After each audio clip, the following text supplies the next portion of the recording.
Deputy Prime Minister, Minister of Education, Youth, Sports and Culture, Honorable Attorney General, the Honorable Vincent Byron, Senior Minister, the Honorable Vance Emery, Honorable Ian Patches Liburd,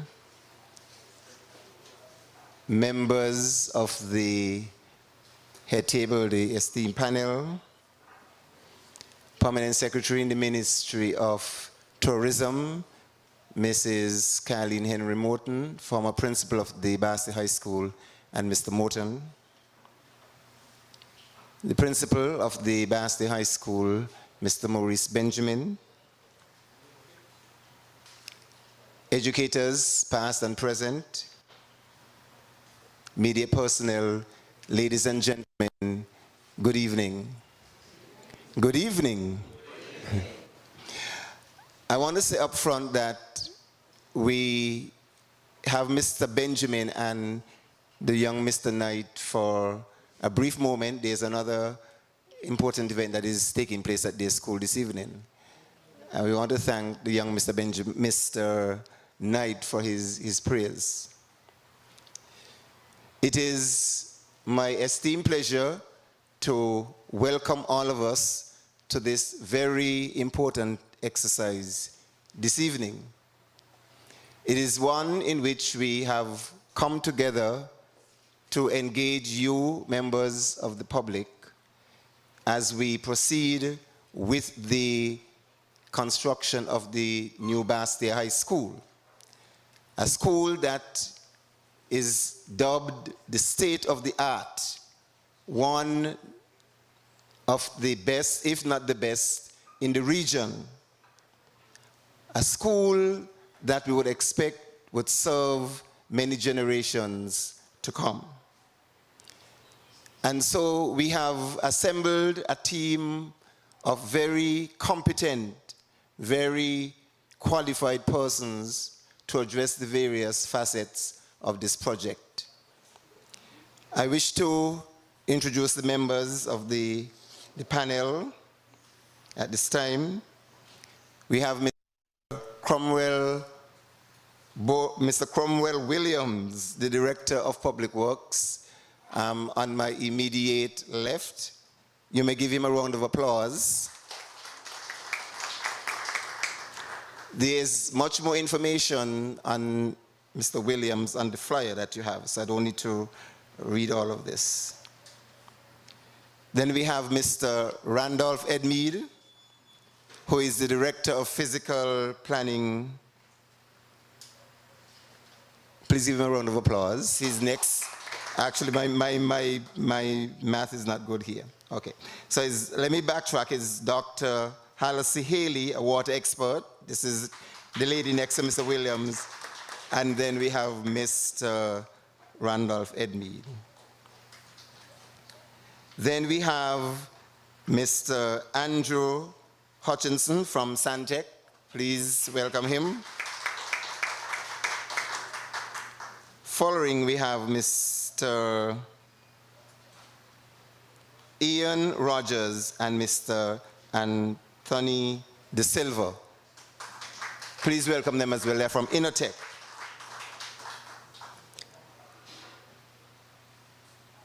Education in St. Kitts and Nevis is on the move. And I'm quoting the Prime Minister here. It's a statement that we heard when we launched or unveiled the 4D of the new BASSETTERRE High School. And it is one that the Ministry of Education has adopted. Education in St. Kitts and Nevis is on the move. Yes? Very briefly, I want to take you through a PowerPoint that speaks to how we know education is on the move. The Ministry of Education continues to have as its mission lifelong education for all of our citizens. Education for all, embracing change, securing the future. As we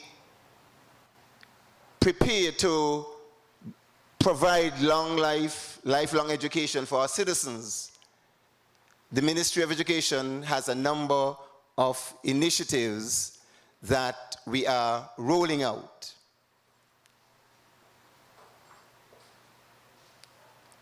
Some of the focuses, Carleen would correct us. For the Ministry of Education, improving skills of teachers, upskilling our teachers. We continue to provide training at the local, regional, international level for our teachers, ensuring that our teachers get training at the local teachers' college. And very recently, we took a bold initiative to pay 50% of the cost of teachers to pursue a master's degree in collaboration with UWI and the CFBC College. And we have some 58, close to 60 teachers pursuing a master's degree in that program. That is education on the move. We have to continue to build the capacity of our teachers and other persons who work in education, the support staff, the psychologists, the counselors, the support staff, the ancillary staff. We have to continue to build the capacity of all of these persons. We have to secure better working conditions for our teachers. And this is one of the reasons why we think that a school such as the New BASSETTERE High School, a state-of-the-art school, should be ideal to support working conditions for the teachers who would work there. We have to continue to enhance the experiences of our young people, our students, to enable them, to equip them to be able to work in a 21st century environment, locally, regionally, and globally. Of course, we would want all of our young people to stay here, but we know that some persons would leave, and these persons will be equipped to hold their own in the global environment, the global market. Why are we here this evening? To share with the public the work of the Ministry of Education. I will do some more of that. To make you, the public, aware of the process involved, followed, leading to permission from the DCPR, that's the board? Yes? Yes. To make you, the public, more aware of the mitigating strategies put in place to secure and negate any risk identified in the EIA. This has been an area of much discussion within our community, the country, and it is a conversation that we encourage, a conversation that we want people to be part of. And we are here to assure the public of all the strengths in the project development. It has been a long process. It has been a long process. And I sometimes, I'm taken aback as to how long we actually had to work before we get to this point. What do we hope to achieve at the end? Now it's difficult for me to read that screen.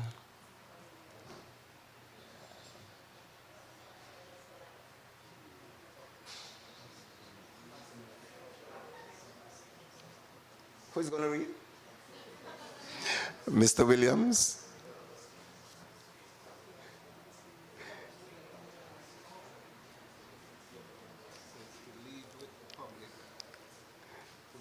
Oh, come, Mr. Williams, come. Well, the first bullet says to leave with the public some aspects of the Ministry of Education's progress.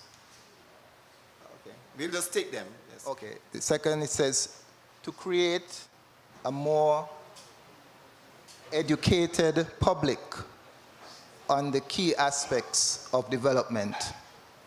Third, to correct misinformation associated with the project, and fourth, to share St. Kitts and Nevis' physical development agenda. Okay, thank you, Mr. Williams. Let's give him a round of applause for helping us out.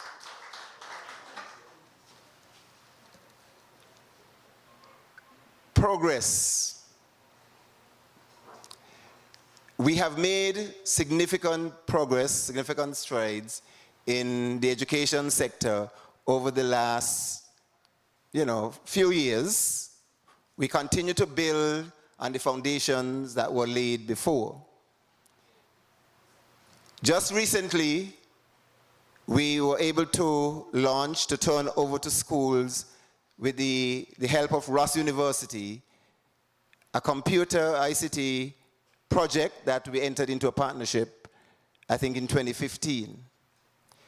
The labs open were the Joshua Abedar Primary School in Molyneux, the Keon Primary School, as well as the Dean Glassford Primary School in St. Peter's. And these are really state-of-the-art schools. You have to make a visit to these schools to see what these labs like. When we walk into these labs, people say, I feel like I'm in a ICT lab in the United States, and that truly is the experience. We want to encourage our teachers to get our students more involved and using technology in their teaching, not just using the tools, but actually using technology as an aid to further learning. We want to commend Ross for their support in this project.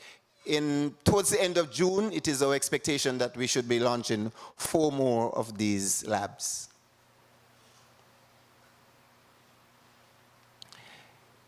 Education is on the move. We continue to work to create environments, physical environments in our schools that create the atmosphere for learning, atmosphere that is conducive to learning.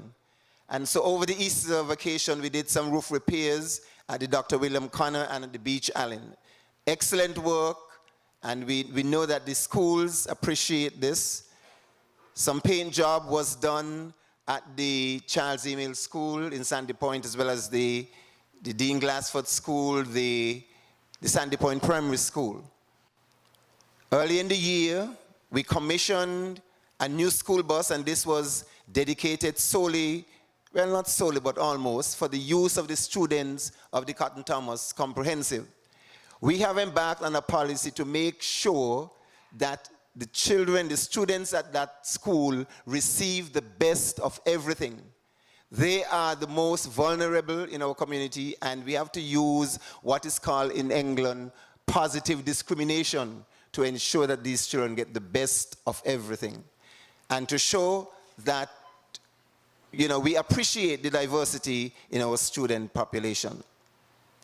I did talk about the fresh coat of paint, the new coat of paint at some of our schools.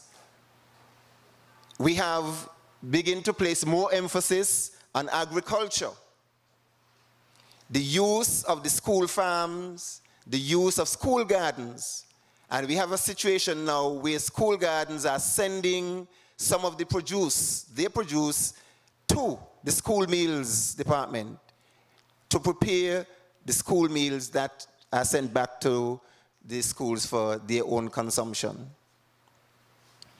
In reviewing our curriculum, one of the things that we would have to change is our teaching style.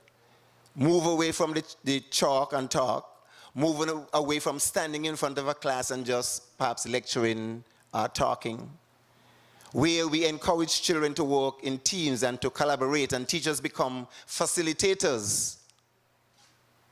And so the school at Tyrrell Williams is very good at modeling this practice, and it was pointed out by our overseas consultants. So we want to congratulate the principal and the teachers from the Tyrrell Williams and to big them up for taking a lead that they were not even conscious that they were taking.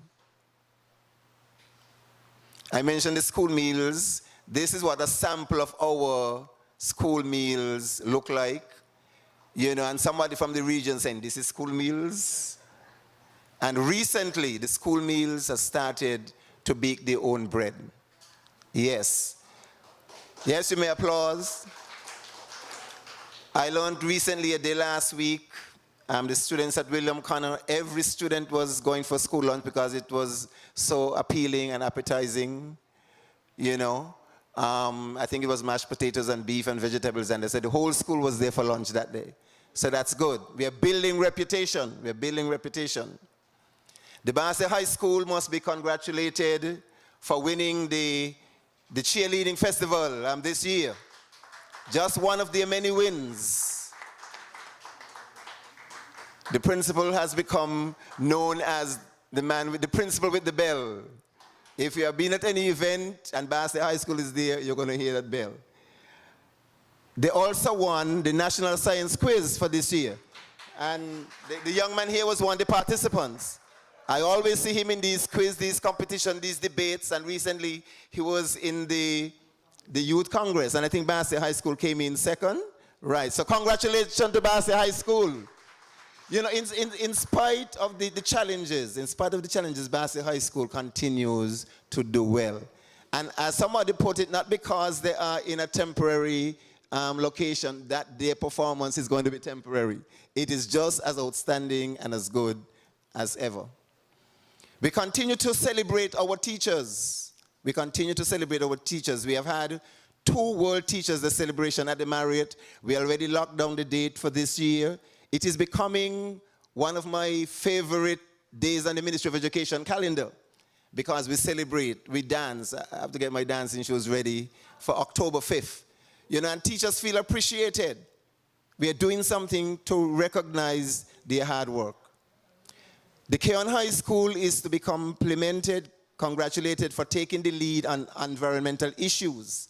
There is a group there, an environmental group headed by Dr. Joyelle Clark, one of the teachers. Just recently, she was invited to make a presentation at a conference in Washington, D.C. This speaks well of our teachers here in St. Kitts and Nevis. I think that deserves a round of applause. Come on, we could do better than that. They're leading the way in environmental issues, green schools in St. Kitts and Nevis. We have 2 beautiful young ladies there who were recognized during International Women's Day. Miss Jacqueline Douglas is the principal of the Debe Primary School that won the championships this year. She was recognized by the Ministry of Women's Community, Gender Affairs. And then we have the personal officer in the Ministry of Education, Ms. Stacey Gums, who was recognized by Ross University for her work in the ministry. And I want to say something in a quick second. Ms. Gums is one of those persons, every time I'm trying to get her to be recognized for an award, she said, no, give it to somebody else. But I insisted this time that she need to take that special award. And that talks about the caliber of people we have working in education. Our Special Olympics participated in Abu Dhabi? Okay. Right. They did very well. You know, they put on a tremendous performance. Yes, another round of applause. This is showing that we celebrate our diversity, our differences with our students. This is one of the logos, well, the logo that we are adopting for education, Effective Schools, SKN, Reach, Grow, Develop. This was launched recently. We encourage schools to use it. The Ministry of Education is leading the way in our administrative headquarters. We have plans, and we are nearing the completion of the planning phase to build a new Ministry of Education in the West Farm area above the nursing school. It's going to be a 3-story or 4-story building, bringing all of education in the same place to make our work more efficient. This is some of the information on the SAFE project. Students at the Safe BC College, the Sixth Form College in Nevis, continue to receive much assistance in terms of a stipend for their books and lunch and other little necessities that they would need.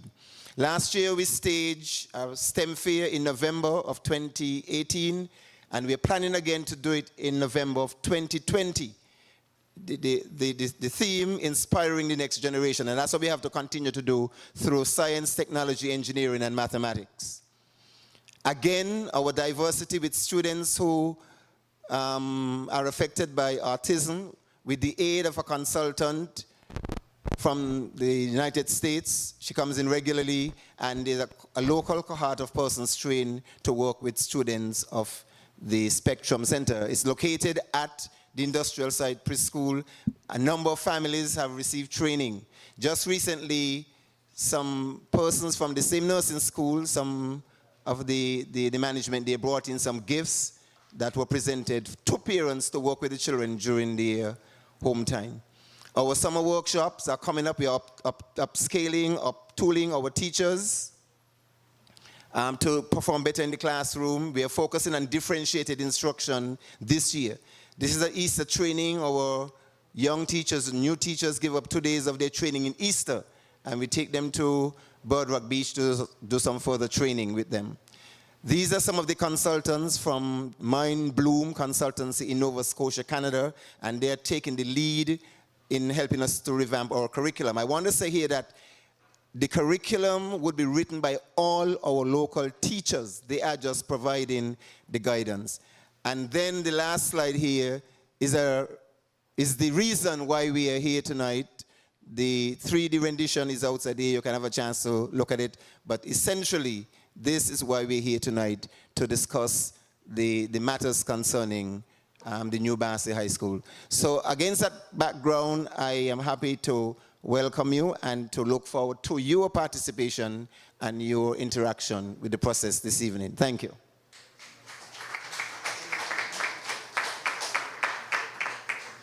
Our speakers are going to make a brief presentation, and we're going to start with our Director of Public Works, Mr. Cromwell Williams. Please give him another round of applause.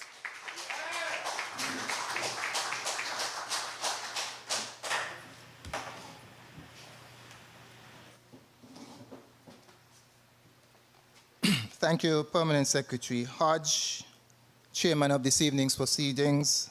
Allow me, sir, to adopt the protocol that has been so ably established. Good night to all. And you. So, the Public Works Department, of which I am privileged to be the director, is responsible for the supervision and implementation of government infrastructure-related projects, of which, of course, the proposed new BASSETTERE High School is one. My introductory remarks is basically to outline to you the procedure that was followed in selecting this site.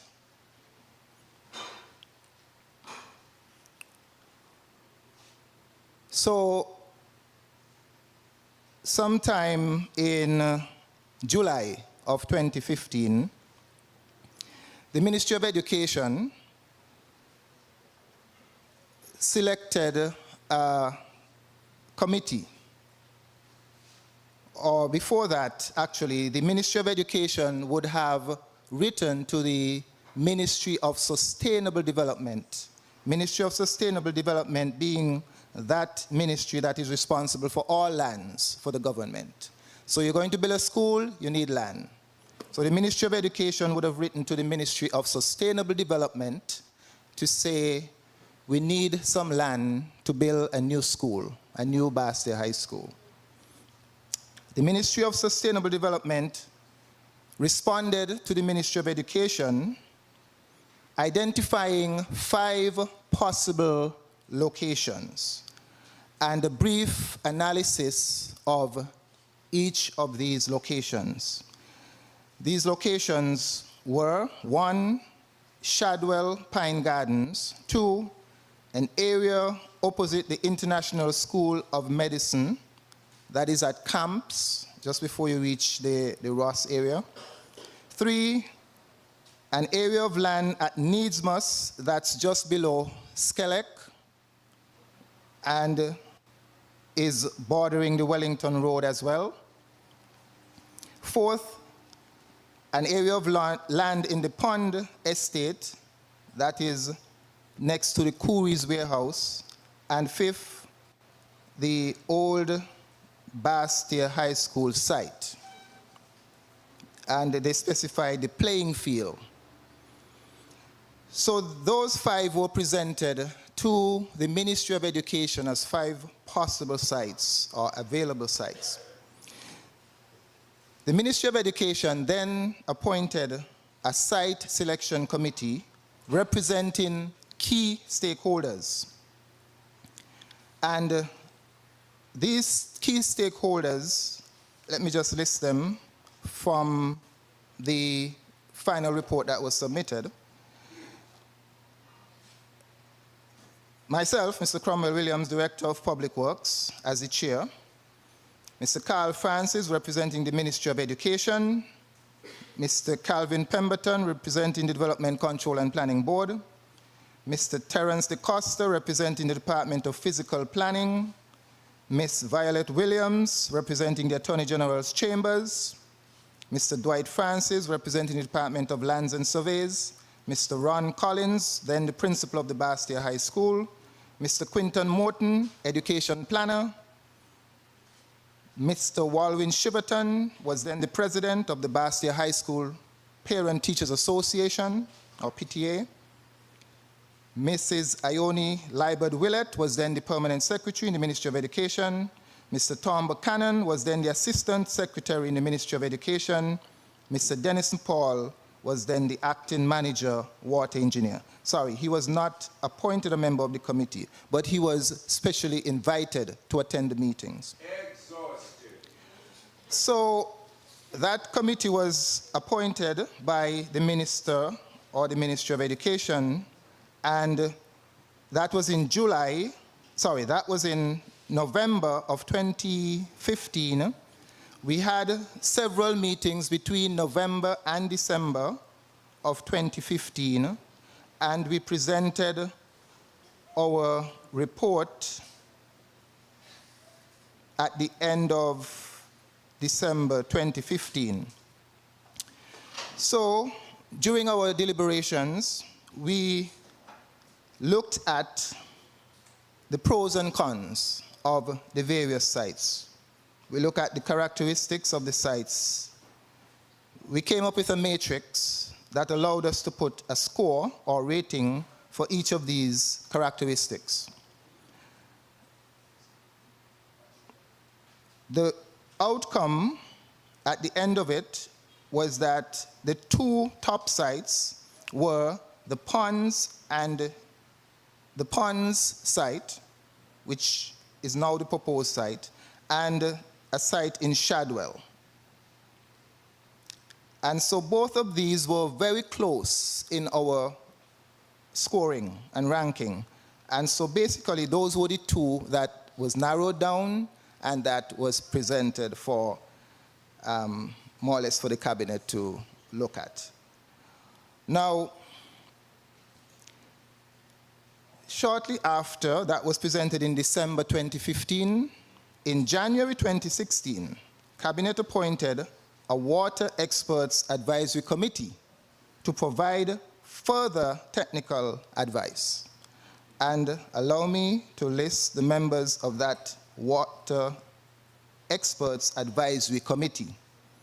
Dr. Hallisey Haley, who is a civil engineer, civil environmental engineer, and at that time was also a former manager water engineer of the water department, and she was the chair of that Water Experts Advisory Committee.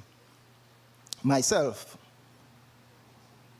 and I am by training a hydrogeologist, and I was there also in my capacity as the Director of Public Works. I also happen to be a former manager water engineer.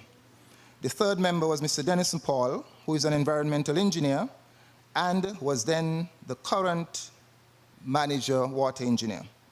The 4th person was Mr. Anthony De Silva of Innotech, Innotech being the company that was engaged at that time to enter into negotiations with the government for the design and construction of the school. The fifth member was Mr. Sandy Nettles, who is a geologist, and he was and is the principal of a company called Ocean Earth Technology. And that company was engaged, I think it's around 2007 to 2009, when we were undertaking the project that was looking at an evaluation of the BASSETTERRE Valley aquifer. So he certainly was no stranger to the BASSETTERRE Valley aquifer. And the sixth person was Mr. Athil Rollins, who is a civil and environmental engineer, also a former manager water engineer for over 20 years. At the time was retired. Those were the 6 members. There was also Mr. Floyd Harris, who was also a former manager of the Nevis Water Department. So this committee had 4 former manager water engineers. We met and we deliberated on what are the potential impacts of these sites, especially the one at Ponds Estate, on the underlying groundwater resources. Our report was submitted to the cabinet, and I must point out that though we thought our report was comprehensive, we were asked to provide a follow-up report because we were asked to elaborate on the relative risks of the various sites. Double security. So our advice, summarizing the report, our advice to the cabinet was that given that the Ponds Estate site is at least 1,000 feet downstream of the closest well, which is designated well 148, and furthermore is in an area of the BASSETTERRE Valley which was never used for potable water extraction and is very unlikely to be used for potable water extraction, coupled with the use of modern wastewater technology, this site does not present a danger to the potable water supply.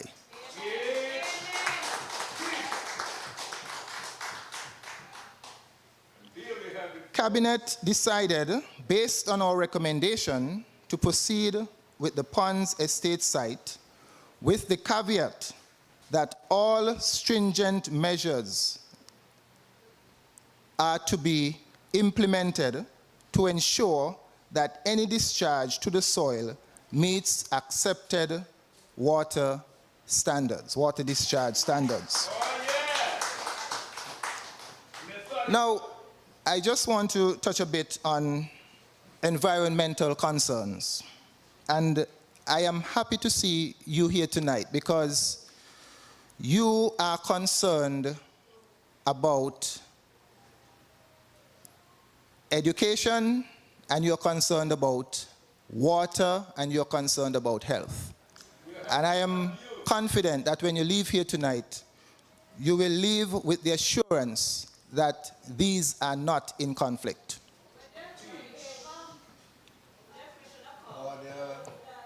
Order. So, as I mentioned, I am a trained hydrogeologist. Now that might sound like a big word. Hydro means water. Geology means rocks or soil. I undertook a master's in science, or MSc, in hydrogeology from the University College of London in 1998 to 1999. As part of the fulfillment of my degree, I did my thesis on the BASSETTERRE Valley aquifer. My research included a literature review. That means I had to dig up all the information that was available at that time on the BASSETTERRE Valley. And most of you would know that the principal among that would have been the thesis, the PhD thesis of the late Dr. Joseph Christmas, who was alive and well at that time. I read his thesis from cover to cover. I met and had many discussions with Dr. Christmas at his home at Doer's Estate. So, for my thesis, I took samples of water from all of the wells in the BASSETTERRE Valley. I took those samples with me back to the University College London laboratory, where they were analyzed using the most modern technology at the time. I compared my results with two previous data sets, one from Dr. Christmas's PhD thesis, which was in 1977, and another data set from a consulting firm from Canada called Kerr, Priestman and Associates, who did quite a bit of work developing our groundwater resources, and their report was in 1988. So we had a data set from 77, 88, and mine was 99. That's like coincidentally 10 years apart. 77, 88, 99. There were, from my results, there were some minor increases in some of the constituents of the groundwater. And so I concluded, as did others before me, that it is critical to keep monitoring the water quality and to ensure that development in and around the well field is controlled. I also collected and analyzed pumping data from most of the water wells to determine the well characteristics and the aquifer characteristics, and again compared these with the same two previous data sets to see if there were any changes or patterns. Because an aquifer and a well field is not static. It is dynamic. It changes. And some of those wells were developed in the 70s. And so some of them were 20 plus years being in operation. And anything that man built needs maintenance and changes with time and physical conditions. So the emphasis of my thesis really was to look at any changes or patterns that might have been happening over the past 20 years, basically. Permit me to show you a copy of my thesis. Yes! Yes! Multi-dimensional. So, I was also able,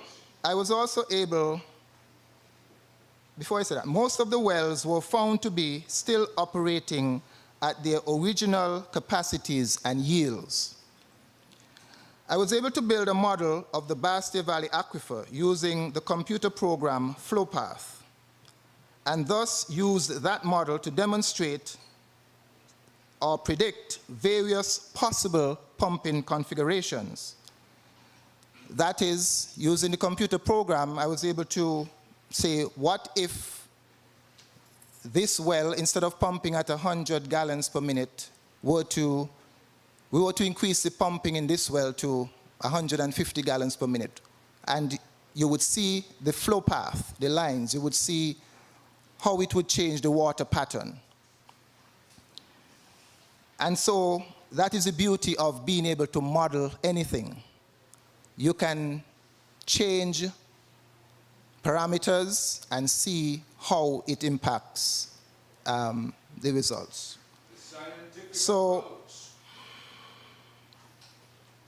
I was able to build a model, as I said, and use it to look at various configurations. Having studied in depth the characteristics of the BASSETTERRE Valley aquifer, including over 30 years of data, I dare to say that I can speak with authority and accurateness on the subject of the BASSETTERRE Valley Aquifer. Scholarship. Therefore, when I advised the government that the siting of the new BASSETTERRE High School at the said location at Ponds Estate does not pose a threat or danger to our potable water supply,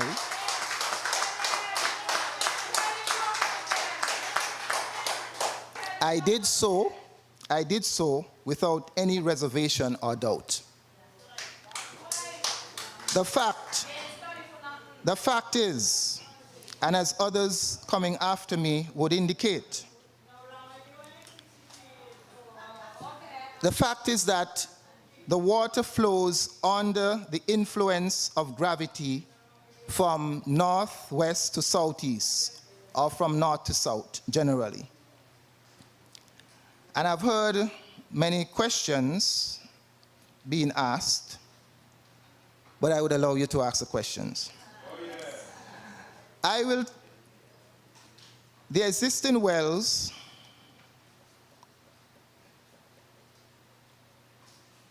okay, so water from below the school,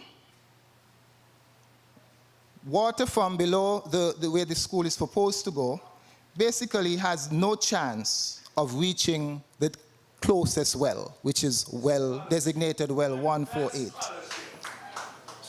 Because well 148 is located, as we said, approximately 1,000 feet downstream. The water passes 148 onto the proposed site and out to the sea.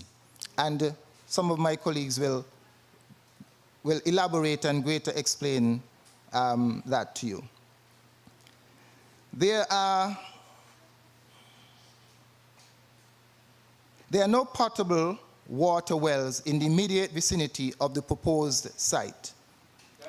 And there aren't likely to be any dug in the future. Why? This is because the further we go south towards the coastline, the thinner the freshwater lens, which essentially is the aquifer, the thinner it becomes, and hence it becomes impractical or uneconomical to operate a well that might give you a few gallons of water per minute. In fact, the water department will tell you that in the last couple of years, we have drilled several wells, and all of them have been to the north. We have just commissioned a well, I think it's in the, just north of the airport, Shadwell, in the same Shadwell area. And looking at the potential of sea level rise and so on, we have long known that it makes no sense looking at drilling any well closer to this coastline. We need to move further inland in the event and based on the prediction that there will be sea level rise in the future.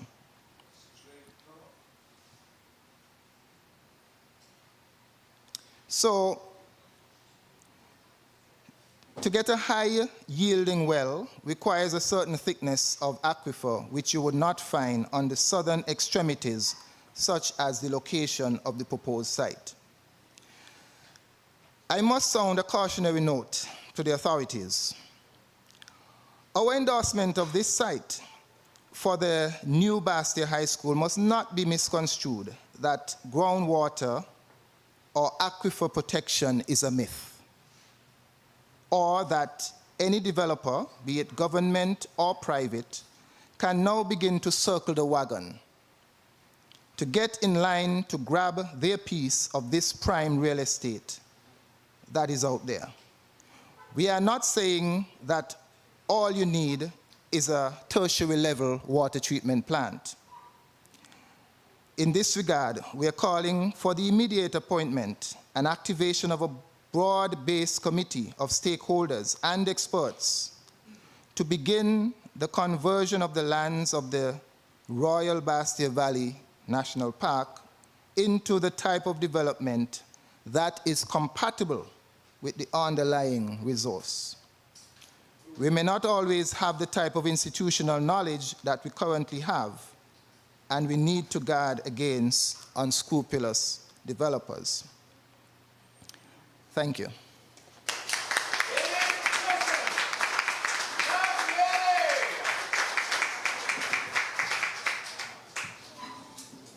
The quality of Mr. Williams' presentation speaks to the quality and competencies of the people that we have on the panel this evening.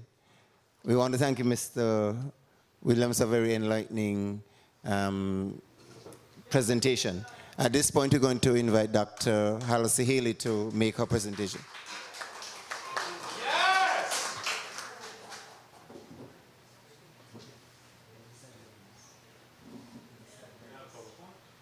No, there's a video, yeah. Good evening. Thank you, everybody. I'm very happy to see you all here tonight. We've prepared a short video on the basics of watersheds and aquifers. There's a voiceover, so we're just going to play that, and I'll take questions afterwards when it's that time.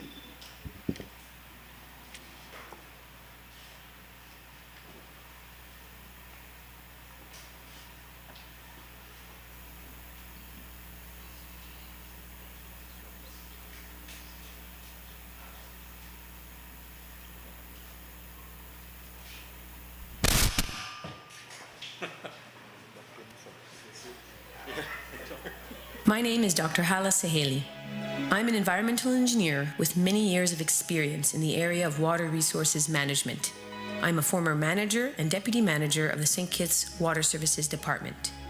During my time at the department, I coordinated the effort to have the vulnerable wellfield zone of the BASSETTERRE Valley Aquifer declared a protected area.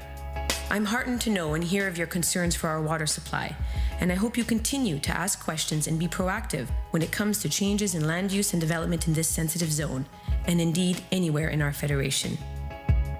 As many of you are aware, about 40% of the water supply for the island of St. Kitts is provided by the wells located in the protected area. The entire area is about 500 acres, and the majority of the wells are located in the northern and eastern sections of the protected zone. The location of the new BASSETTERRE High School is located along the southern boundary of the zone, downstream of all of the drinking water wells. I would like to start by shedding some light on our groundwater resources, a quick tutorial on groundwater and its characteristics. All of our potable water supply begins as rainwater. Looking specifically at the BASSETTERRE Valley, this whole area is a watershed. A watershed is a geographic bowl or basin-shaped area in which all water within the area flows to the same outlet point. You can see the boundaries of the BASSETTERRE Valley Aquifer here. As the rain falls, the water is either absorbed by the soil and becomes groundwater, or flows onto the land towards the outlet point, which is the Caribbean Sea. In St. Kitts, the soil types at higher elevations can easily absorb the rainwater. This groundwater travels underground and is stored in an aquifer. An aquifer is a body of rock or sediment that stores and transmits groundwater. An aquifer typically consists of sands and gravels with interconnected pore spaces. The fresh water in the aquifer floats on top of the underlying seawater because of the difference in density. Seawater is more dense than fresh water. You can imagine a glass full of oil and water. They do not mix because of the difference in density. The same can be said of freshwater and seawater. In St. Kitts, the Water Services Department closely monitors the pumping rate of wells near to the coast to ensure the right balance is maintained and that only fresh water is pumped, not to allow salt water to intrude into the well. How deep below the ground surface do we find water in St. Kitts? The rainwater absorbed into the soil travels downwards to the zone where the water is stored in the aquifer. The soil that the water travels through acts as a filter. Research has shown that various contaminants are generally removed by the soil. As a result, the quality of the groundwater pumped in St. Kitts is excellent. Near to the coastline, where most of the wells are drilled and potable water extracted, depths can vary from 40 to 70 feet. The depth of the BASSETTERRE Valley Aquifer wells average 60 feet in depth. How fast does groundwater flow? Groundwater is stored in an aquifer, but it also flows, just like a river would. but at a much slower pace. For example, it can take on the order of months for groundwater to travel from the upper elevation of the BASSETTERRE Valley to the lower elevations, where it is eventually pumped and transmitted via distribution pipeline to BASSETTERRE, Frigate Bay, and environs. All of the groundwater in the BASSETTERRE Valley aquifer flows towards the ocean. And indeed, all groundwater flows towards the ocean in our island nation. The new BASSETTERRE High School will have a wastewater treatment plant which will provide treatment of all wastewater generated by the school to a tertiary level. This is a higher level of treatment than a conventional septic tank and soak away system. Rest assured, a whole team of engineers, architects, project managers, environmental specialists, and government officials have worked diligently throughout the entire design process to identify possible risks and to provide mitigation measures. These measures include stormwater drainage systems, rainwater harvesting, and on-site wastewater treatment, to name a few, have been incorporated into the design. However, it does not end there. To fully achieve the vision we all have of the new BASSETTERRE High School, we must all work together. Government and school officials, teachers, maintenance staff, students, and community members to ensure it is operated and maintained to the highest standard. Only by doing so will the new BASSETTERRE High School become a true symbol of the importance of environmental stewardship and sustainability in our federation.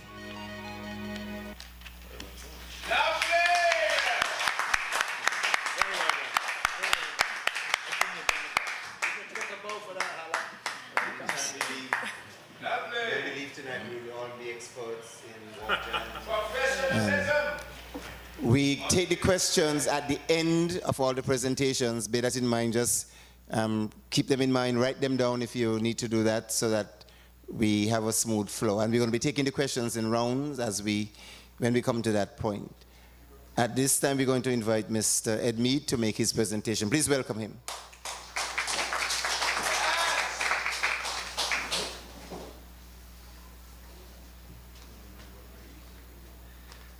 Good night, ladies and gentlemen.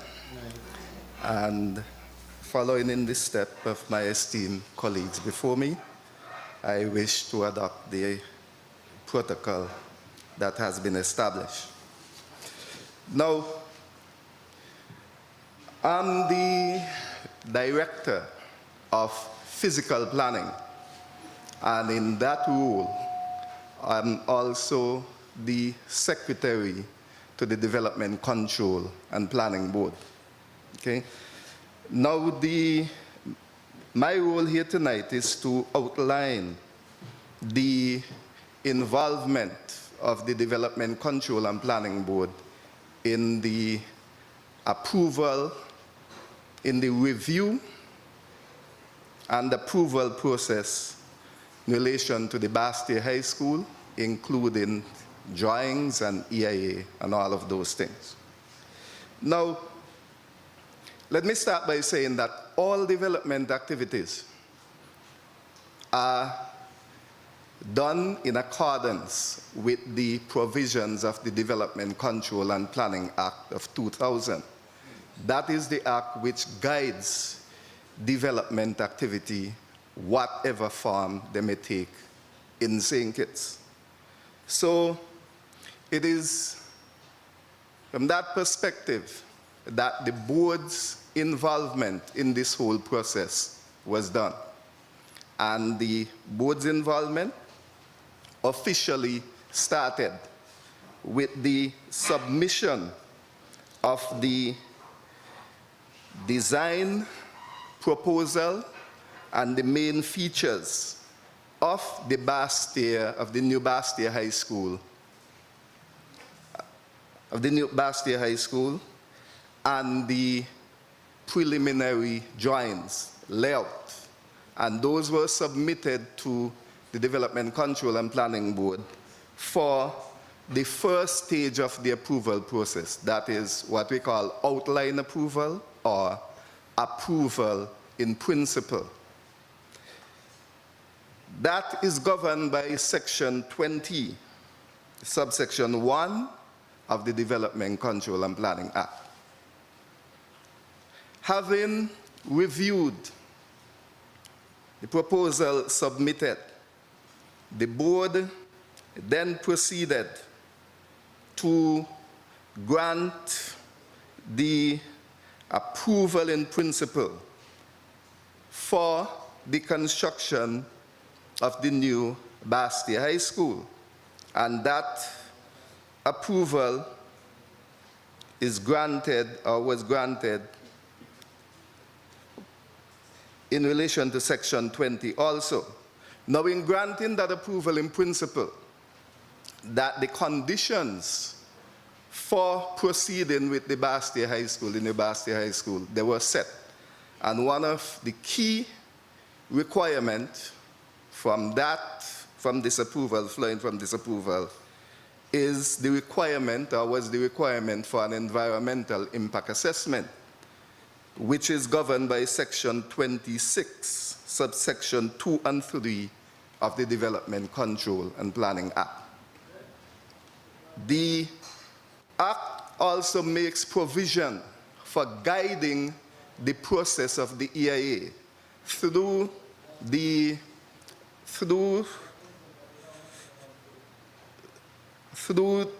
setting what we call the terms of reference, that is, the parameters that would guide how that EIA is supposed to be done, and the main aspects that would be focused on in relation to that EIA.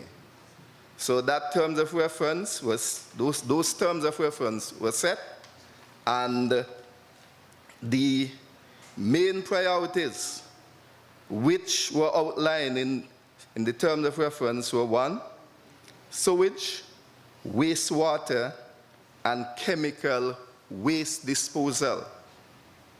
That is how these should be addressed in the EIA, and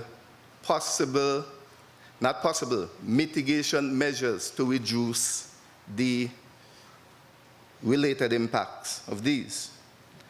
The other area was the possible environmental risk that may flow from the construction of the BASSETTERRE High School, and how these again can be mitigated. And of course, the third priority first was to ensure that the construction, the development process, conforms with planning and infrastructural provisions. Okay? Now, the terms of reference were set, and the consultants, they were given the terms of reference for which to guide the development of the EIA. That EIA was done, and it was submitted to the Development Control and Planning Board for review and eventual approval.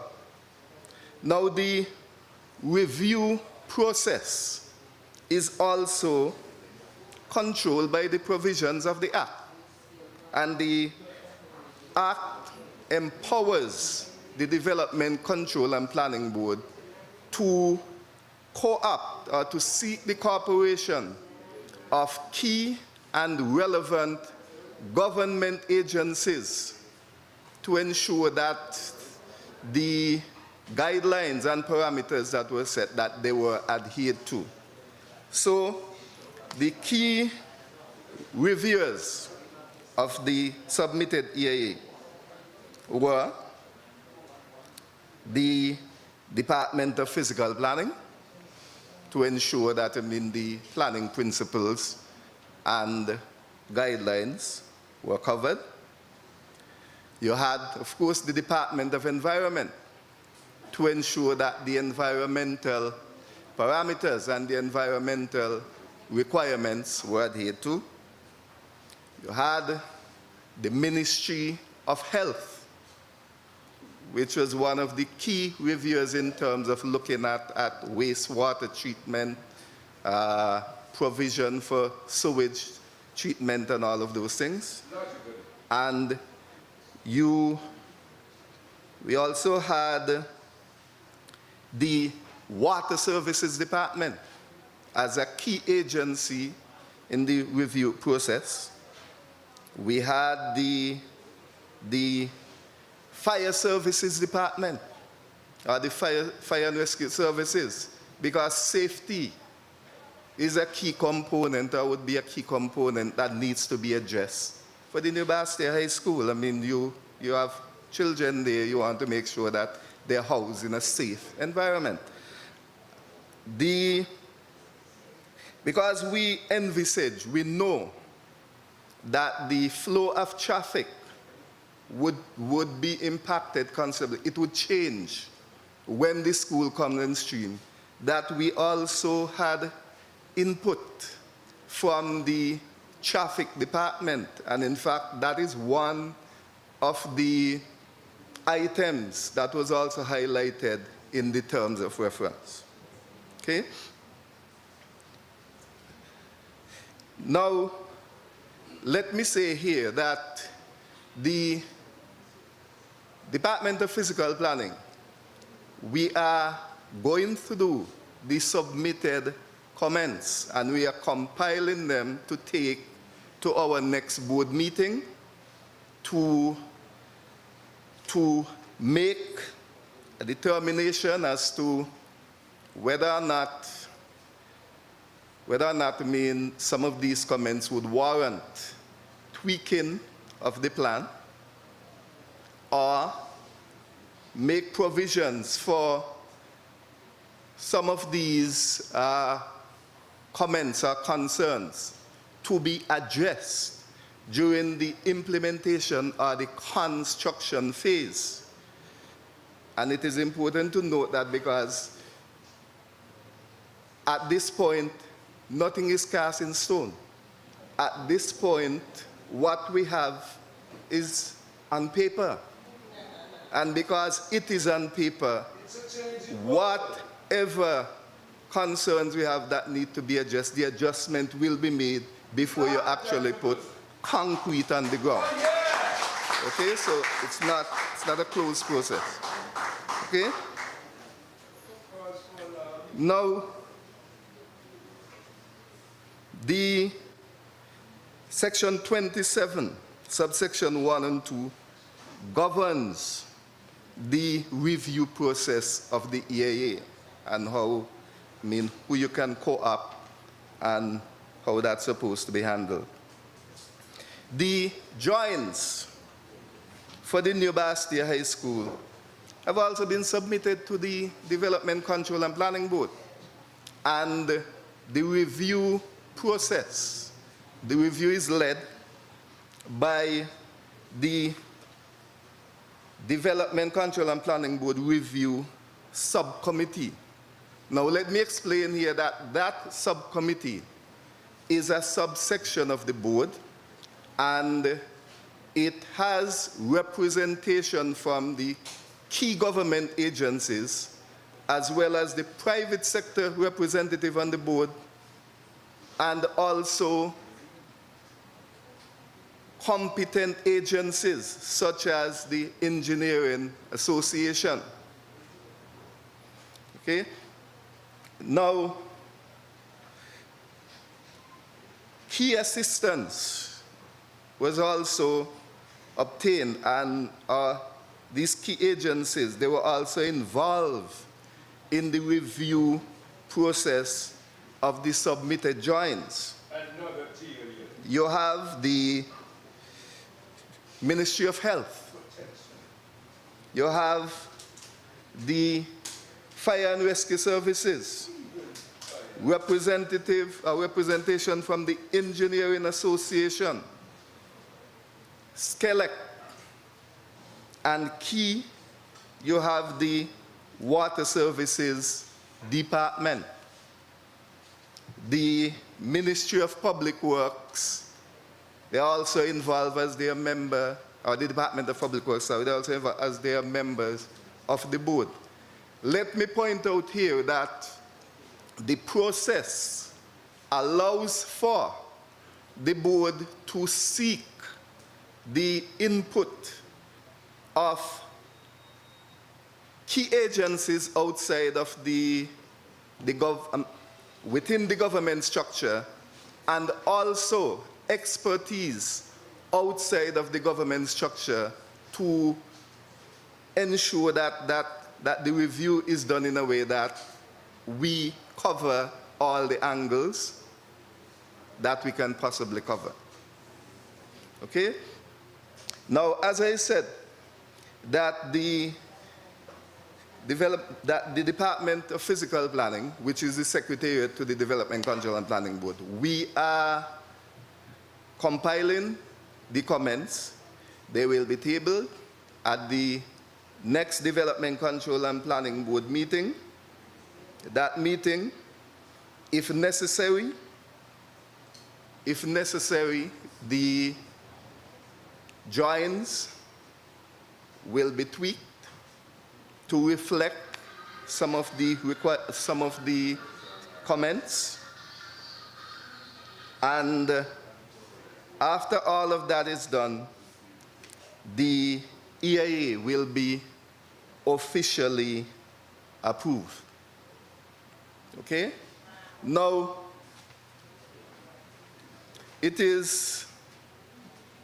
we are taking the comments received from the agencies very serious, and we want to make sure that we have them compiled and that they address in the way that they're supposed to be addressed, in the way that they are to. As I said, it is not a closed process. We are open for input and assistance from key agencies. Let me end by saying that the EIA, contrary to public belief at the outset, that the EIA has always been available for review. Clarification. In fact, I would have made arrangements for individuals who would have called the Department of Physical Planning to have a look at the EIA. Interestingly though, let me say that none of those would have showed up.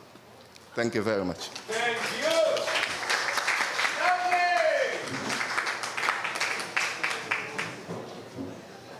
Thank you, Mr. Edmead. I'm sure that you're following the progression in the order of the presentations, beginning with the site selection committee, and with that committee having selected the present site, that is on the aquifer, and then of course Dr. Saheli making that video in terms of the water table and so on, and now the plans being approved, vetted, and being reviewed and so on. At this point, we're going to invite Mr. Andrew Hutchinson from Stantec to make his presentation. Please welcome Andrew.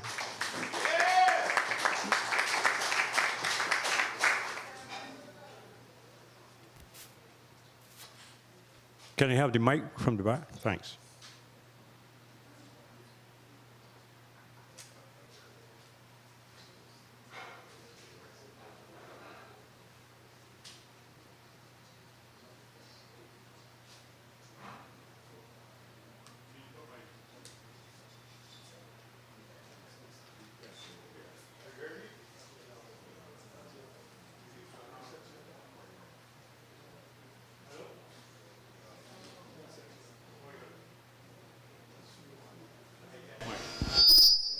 Yes, good. Good night to all. Protocols accepted. I'll proceed. While he's getting my presentation, I'll just introduce myself briefly. My name is Andrew Hutchinson, as you heard. I'm a civil engineer, first degree, second degree in sanitary engineering from the International Institute for Hydraulic and Environmental Engineering in Delft, the Netherlands. I've been practicing engineering across the Caribbean for 47 years, from Grenada, St. Kitts, right up the Caribbean and Barbados. So I'm a Caribbean person. I'm not a foreign boy, so to speak.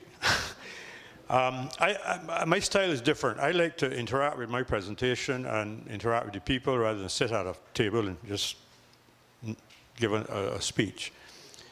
So I will do it from the floor when I get my present. It's not coming up yet. Huh? Yeah.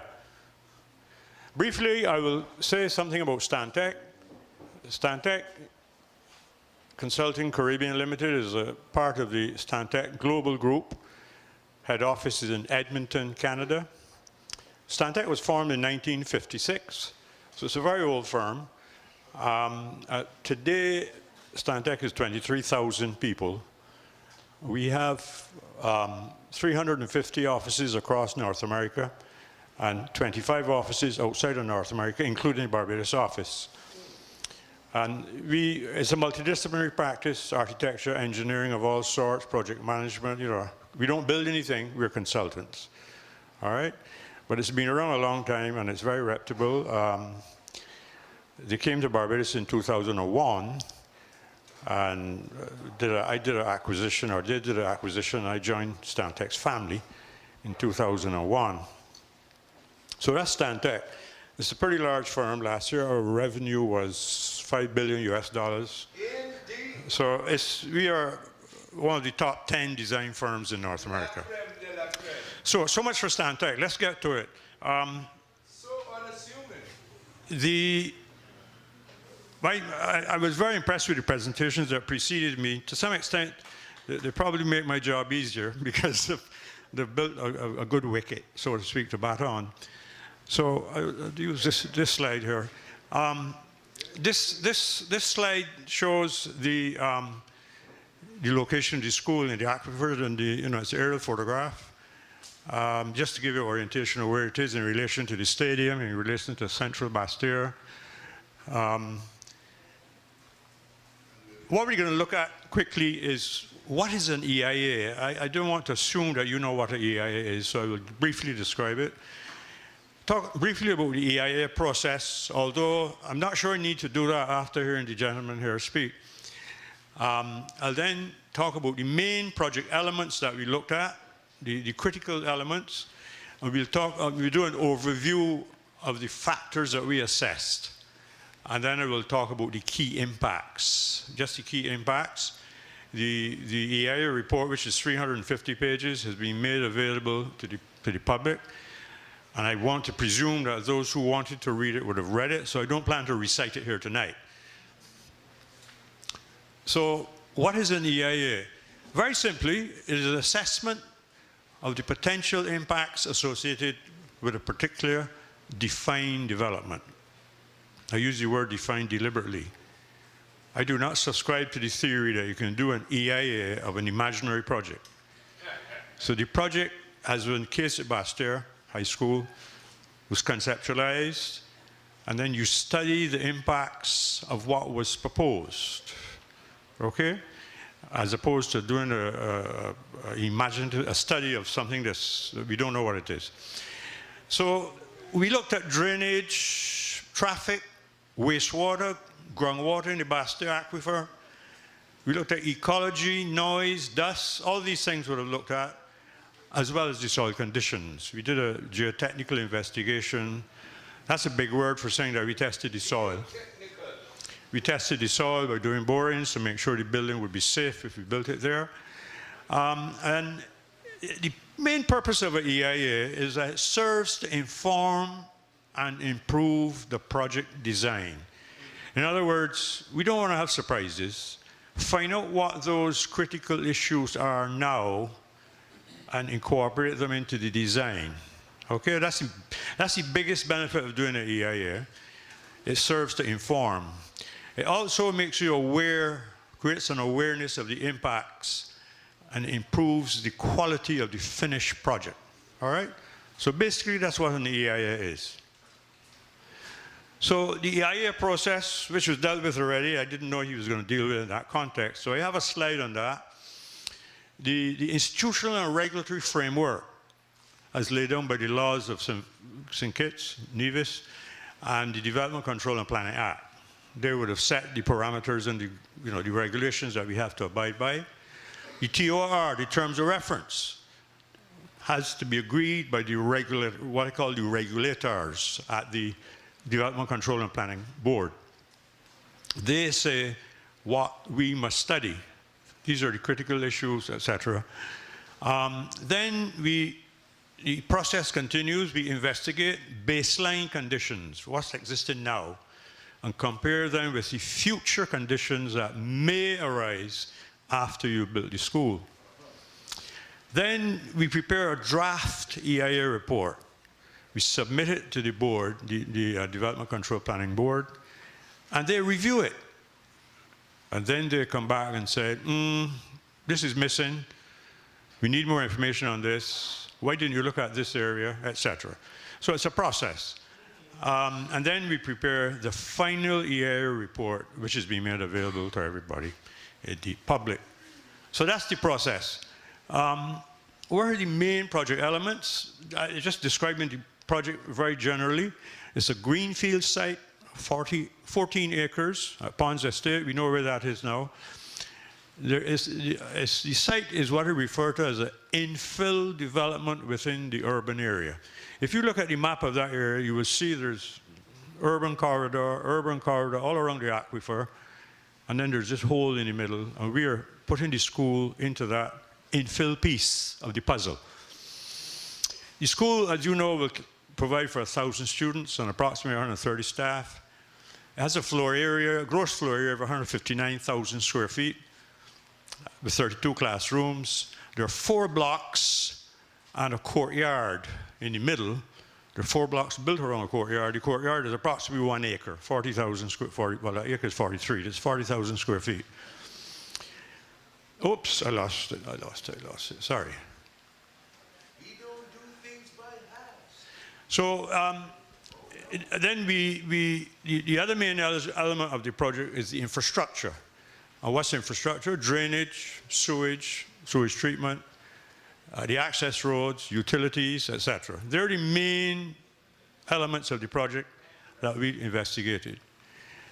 And I brought a plan here just very briefly so you get a bird's eye view of it. You can see the 4 blocks. I brought a stick. You can see the 4 blocks. This is the north block, the south block, the east block with all the classrooms, and then there are also other classrooms on the west block. All right? This is some elevations of it. Just so you have a quick look at it. Now, what are the main factors that we assessed? All right? We looked at the institutional and legal framework, because we have to. The laws of St. Vincent are there. We have to review the laws as it relates to the project. We looked at stormwater drainage. What's the flood risk? We looked at wastewater, sewage, how much should be generated, how we can dispose of it, what we can do to treat it, etc. We looked at the BASSETTERRE aquifer and any possible impact on it. We looked at the vehicular traffic in the environs. In fact, we did a traffic study at 8 intersections. You'll see a map later. We looked at the solid waste management, or what some people say garbage. How much of it the school is going to generate and how we're going to store it and deal with it. We looked at the geotechnical site conditions on the soil. We did borings, all right? There was a drill rig out there and we tested the soil. We looked at the construction. When we reach the construction stage, what is the impact from dust and noise, et cetera, et cetera. All right, so these were the main factors we looked at. Now, I'm not going to recite a long list and bore you with all the mitigation measures. I'm just, because they're in the report in very great detail. But I'll give you here what I call the key mitigation measures, the key mitigation measures. Now, I've listed in order of ranking priority, flood mitigation pond to reduce the flooding in Newtown, to recharge the aquifer with 50 million gallons a year, and also for flushing the aquifer when it goes in. All right? Let me explain what I mean. We found that the greatest risk or impact to the project comes from flooding, the risk of flooding. There's an immediate urban watershed of 200 acres that flows through the site, not every day. When you get that 5-inch rain or that 4-inch rain, it flows down through that corridor in the urban area, that space where the site is, and it will go down into Newtown, all right? Many of you who live in that area can speak to the flooding that you have. It doesn't happen, it happens 3 times a year, 4 times a year, depending on the intensity of the rainfall, but it does. Now that flooding will impact on the school. So we have recognized that as a risk, and the basic mitigation measure we recommended is that you need to construct a pond to the north of the school in the BASSETERRE aquifer there. That pond will capture the water coming down and store it and allow it to soak in the ground. So it reduces the flow that will go downstream.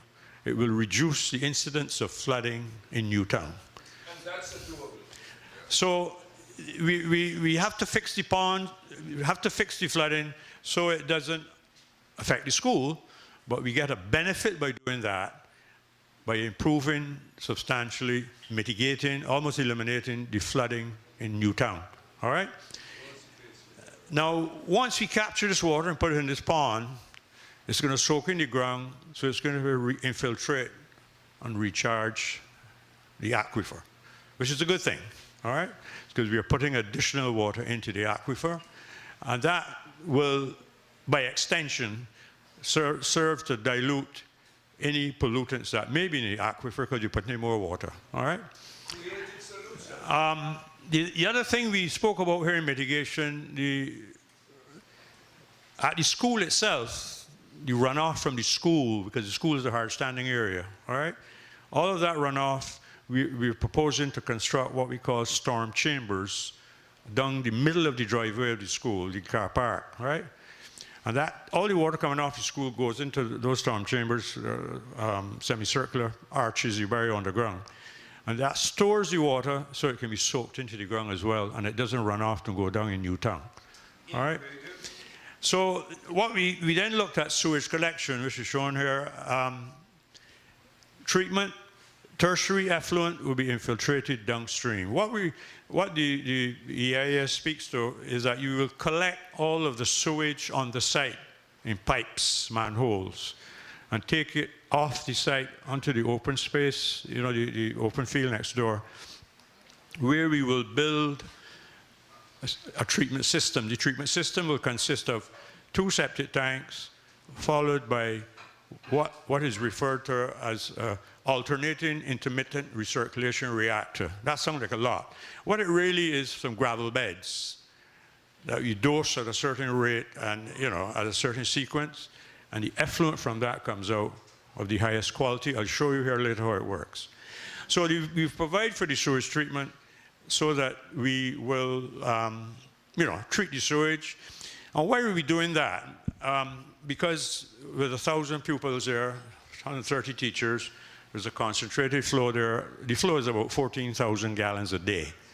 It's more from those of you who live around here, it's more from your house or your house or your house. It's a concentrated flow, so you need to treat it, all right? So we'll treat it and then put it back, infiltrate it into the ground downstream, where, as Mr. Cromer-Williams said, the groundwater takes it out to sea, okay? Water does not go up a hill, it goes down the hill. So, traffic intersections, the EIA identifies improvements to 3 or 4 traffic intersections because of the increased traffic that we're going to take kids to school, etc. Garbage, we did speak on size the need for a central garbage collection facility, which will have in a controlled environment away from bugs and rats and whatever. how you store the garbage so it can be taken away to the landfill. All right? So I just brought a few slides, just with pictures to describe. This is the boundary of the St. Kitts National Capital Park in BASSETTERRE. The star here is just showing our site in relation to it. So the site is just in the edge, within the edge, slightly within the boundaries of the so-called national park. Drainage, I spoke earlier about the greatest risk is from flooding. Now, this is not my map. This is done by a prior study from a guy from UW, Cooper. He did a beautiful study, and he identified the high risks. You see those blue areas? Because that's a low area, all the water from the higher lands come into that area, which is also the aquifer, the area where the aquifer is, but it creates a high risk. And there's our site. So you see, our site is in that high risk zone, okay? So we have to mitigate it, and we said how we'd mitigate it. This is a more detailed plan showing the watershed here. The urban watershed is about 200 acres, and these just show the 4 to 5 different watersheds. This one flows downstream, but these 4 all come through here, and this is where we propose to put the pond. All right. So you can see this is Wellington Road, and this is where the power station is, and so forth and so forth. So that area all drains through will flow by runoff through where the school is proposed to go, so we have to mitigate the flooding. All right? This is a little bigger map of the same thing. It shows the school there overlaid with the playing field, etc. The school. Just to mark, this is where the site is, that's the pond. Oops. There you go. Yeah. This is showing here also the sewage plant over here. Okay? So we collect all the sewage in pipes, we bring it across the road into the septic tanks, into the treatment plant, and then infiltrate it into the ground. And this is more than 1,000 feet away from the nearest well, which I'll show you later where the well is. This is a more detailed plan showing some of the drainage details. It's not very clear, unfortunately, but again, you see the sewage plant here. And this is the car park where we're laying the sewage, and these are the storm chambers. You see these parabolic arches here? They'll be buried under the car park so to receive all the runoff from the school, store it, and soak it or infiltrate it into the ground. All right? Okay, this is a snapshot of what the sewage plant looks like. Sorry, I lost it again. Hit the wrong button. Okay, there's septic tanks all over St. Kitts, so I don't need to tell you what a septic tank is, you know what it is. So this system uses the septic tank for primary treatment, okay, the first stage of treatment. And this here now are the gravel beds. These gravel beds provide secondary treatment, and these provide tertiary treatment. So the overflow from the septic tank goes into this chamber, and then there's a dosing pump here, a small pump, 2 horsepower, a dosing pump that applies it below the gravel bed. It flows through the gravel, comes out at the bottom, and it goes into this chamber, and then there's a dosing pump that pumps it up and sprays it above, and what comes out here is the finished product, clear water with these properties, a BOD of 2.4, suspended solids of 2, fetal coliform of between 17 and 18, dissolved oxygen 8.3, turbidity 1.3. This area is way higher quality than what your building authority sets as the standard for wastewater, but this is even this exceeds WHO standards, World Health Standards. So why I've chosen this system? Because it's the simplest, idiot-proof, foolproof sewage system I have ever experienced, right? There are a lot of sewage plants around the Caribbean that don't function because it requires skilled operators to play with valves and oxygen and blowers, and there are very few skilled operators around. You can't really afford to employ a highly skilled operator run a small plant. It's just not economically viable. So you usually assign some miscellaneous guy. Sometimes the gardener gets told to go and deal with it, and it doesn't work. Whereas this system, the only moving parts in this system is the 2 dosing pumps. And the pumps are so small you could afford to keep 2 spare ones in the cupboard. There's a regulator here which is patented, and that regulates the sequence of dosing. You dose for 5 minutes, you rest, and then you dose for 10 minutes, and right? And the guy who did this research, he patented that. So you have to buy the regulator as part of the package, and that regulates the sequence of dosing, all right? But it's and that's why I like it, because, you know, it's bricks and mortar, gravel, timber roof. The only imported product was some PVC pipe, a few spare nozzles, and the 2 pumps. Otherwise, the whole thing can be built locally. And I think it's very, very appropriate for use in a situation like this in the Caribbean. So that's the sewage plant. These are some of the benefits of it. It's very low cost, because your only electricity cost is to run 2 little pumps that are working periodically. It tells you all about no offensive odor, no chemicals. You don't need to put any chemicals in it. What is important, though, from an operation point of view, if the cleaners in the school, as happens in many schools, start to dump too much cleaning fluids down the sewage, down the toilets, it will then kill the bacteria in there, and you will have a problem. So you need to use more organic chemicals rather than the hard chemicals. So I don't plan to but water can be reused for recycling, irrigation, etc. And the patent is with a company called Spec Industries out of it used to be Spokane, but they've moved. I know Henderson, Nevada. And I've used them. I've built, well, I've known about this plant for 25 years. 2 or 3 years ago, we built one in Barbados for the Barbados Water Authority, and it's working beautifully. So let's talk a bit about the groundwater now in the BASSETTERRE aquifer. Here's the watershed. This is the BASSETTERRE aquifer here, and this is the sub-basin, and that's the school there. That's where the school is, okay? And I took these maps from reports done by others, by Ocean Technologies, right? It's written here, Ocean Earth Technologies.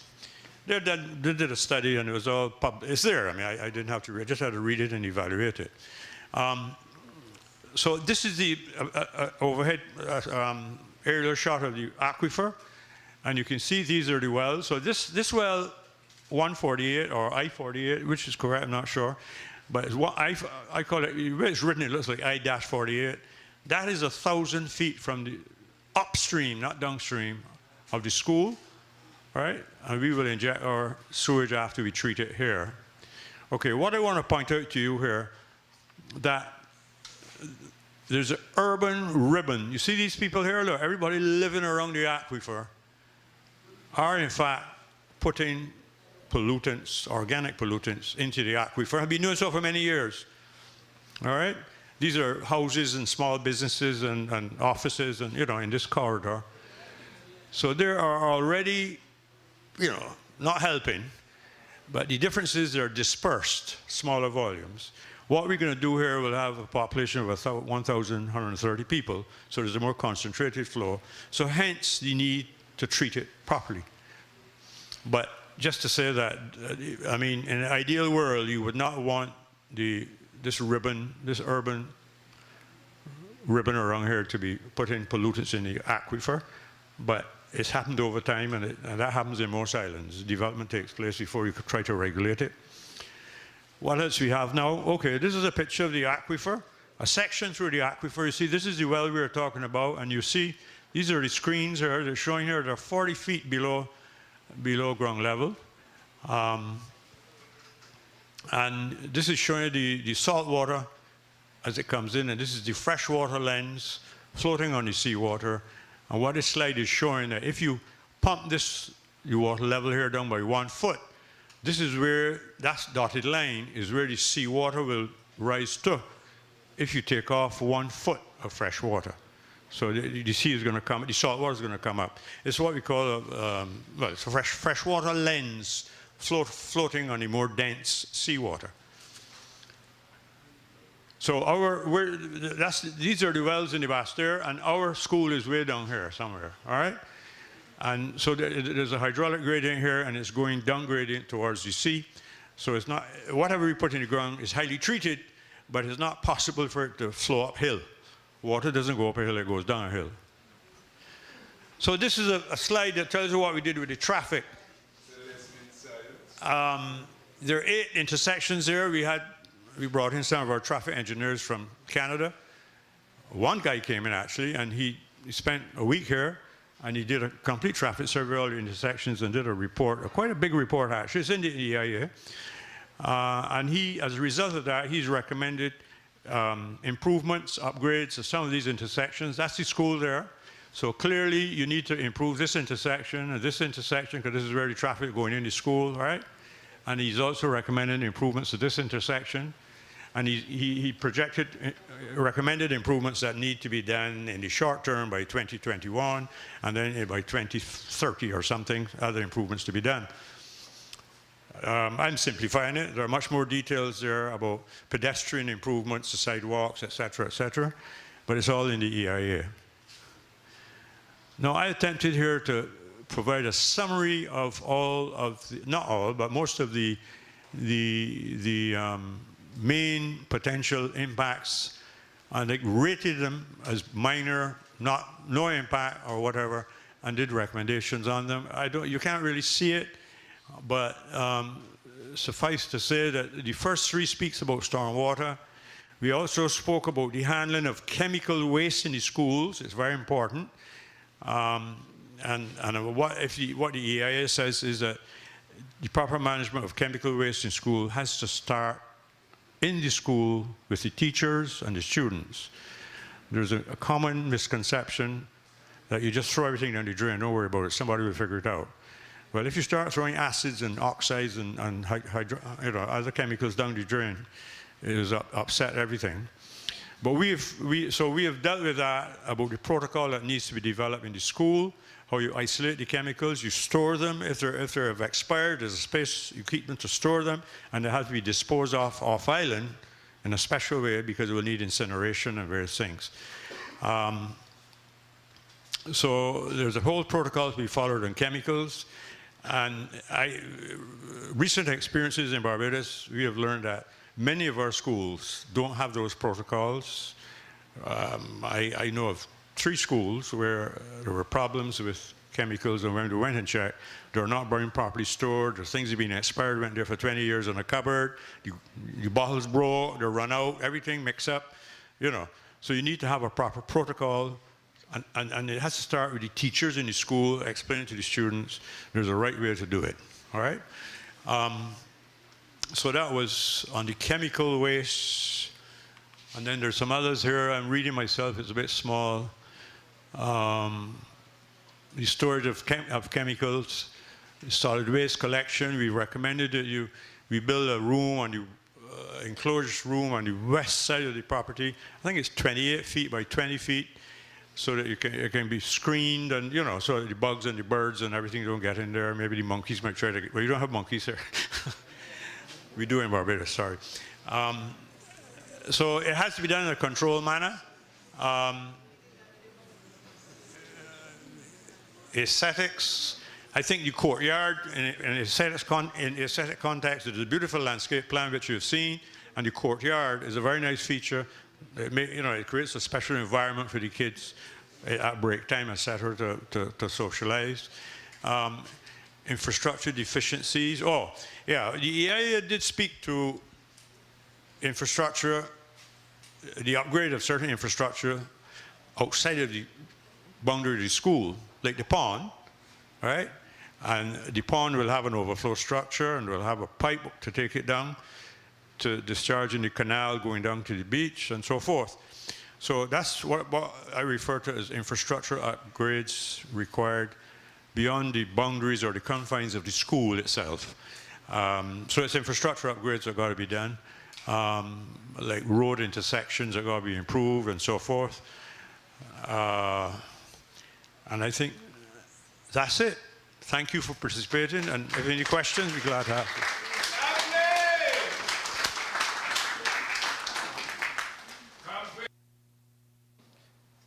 Thank you, Andrew. as we move through the presentations, we are becoming more and more convinced that all of our bases have been covered in this process.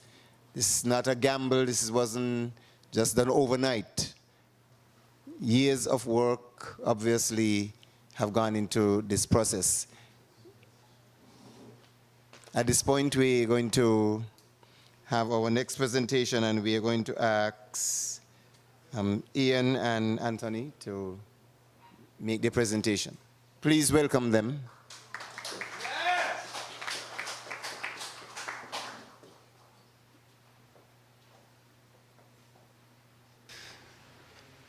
Good night, everybody. We're also going to come down here and be more interactive.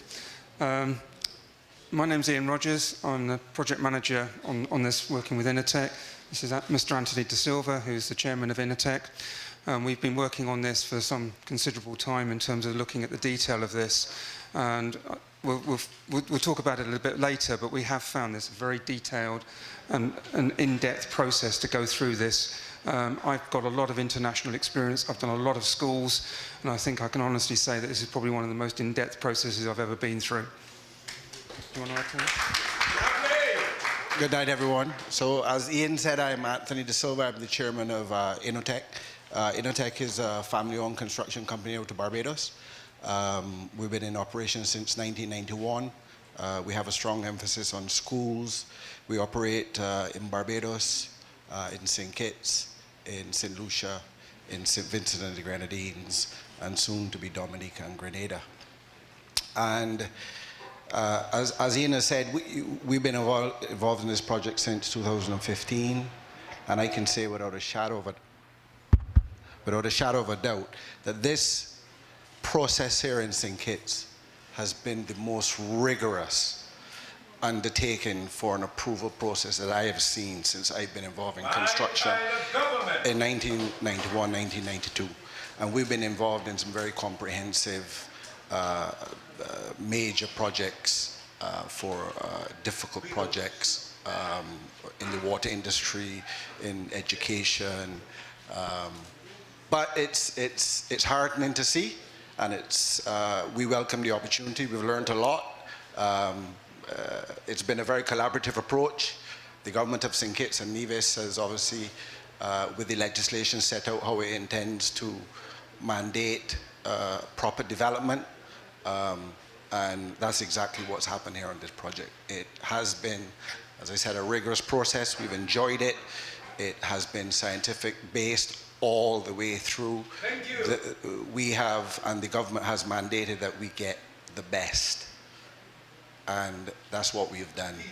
And kudos! I can say that this project, if when built, will be the most modern state-of-the-art secondary school in the entire Caribbean. I'm not even going to limit it to the English-speaking Caribbean, the entire Caribbean. That's how we do it. This is revolutionary. That's how we do it. Correct. Thank you. We're just going to go through a very brief presentation. You've seen some of the images. This is a 3D CGI image of the whole school. As you can see, it is different to what's been done across the Caribbean, and it is revolutionary. Absolutely. And this is the future. This is the new state-of-the-art school that we're providing for the children's future of this country. So I don't know whether you want to go through Innertech's history briefly, or I'd go ahead. As Anthony's already said, this was started in 1992, operates across the Caribbean, so it's got a lot of experience in other countries. Innertech Services St. Kitts was incorporated in 2002 and has undertaken work on the island already, so it has got experience of working in St. Kitts. It has worked on a variety of commercial and public sector projects and has done a number of schools in different countries, as well as my own experience of doing a lot of big schools in other international environments. Between us, we've got a lot of experience to bring into this school in terms of its construction and project management. Innertech has a high or good reputation for high quality building. It is a very experienced design and build contractor, and I'll talk about design and build and what that means. And it, as I said, it has built many schools across the region, so it is very experienced to undertake this school. That's just a very brief list of the sorts of stuff that it does, so it's got very wide experience in all sorts of building techniques. Design and build. What it effectively does is it provides a single point of responsibility for the build of this project. The contractor takes responsibility for the design, so the design team actually is employed by and reports to the contractor. So it involves an integrated approach to the whole thing from day one. So as a contractor, we look at the buildability of this and make sure that this is realistic. I also have a lot of experience in what's called facilities management, which is the operational side of buildings. So that has also gone into the design of this school to make sure that it can operate efficiently once it's built. All the risks reside with the contractor. Once we've gone through the design phase, the contractor takes the risk in terms of designing and building this to time, budget, etc. What this process allows is for better communication within the construction team, the design team, the construction. Everybody's integrated into one process, so we have a lot better communication process. And it then leads to a faster lead-in time and overall build time. The actual construction doesn't take any shorter, but the lead time coming up to it, because we've been involved with the construction people very early on, they know that building inside out as part of the design process, rather than the traditional way of having it designed and then it goes out to tender and the builder has to then learn what's happened. And this is a big project. We've talked about the scale of it in terms of 150,000, 160,000 square feet. We're aiming to work locally. We're looking to form local partnerships with packages of work like the substructure, superstructure, etc. So we're looking to work with local contractors. We'll look to use as much local labour as we possibly can. Now this will need a significant workforce, which probably will peak at 300 to 400 people at its highest activity.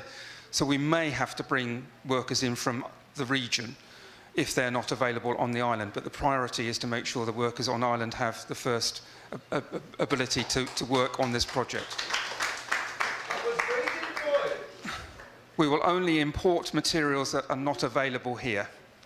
Now, inevitably, there will be some importation of materials because not everything's made on island, but we will endeavour to use as much local material as we possibly can. And then there will be spin-off opportunities for other businesses. Like during the construction period, there'll be spin-off benefits for vendors, for food, and things like that as well. Absolutely. So that's our intention, is to work with the local community and with local contractors to build this project out.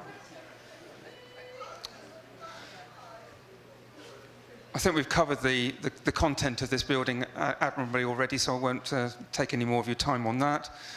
That's the inside view of the courtyard. As you can see, it is quite extensive. And it will be a lovely place for the children to congregate.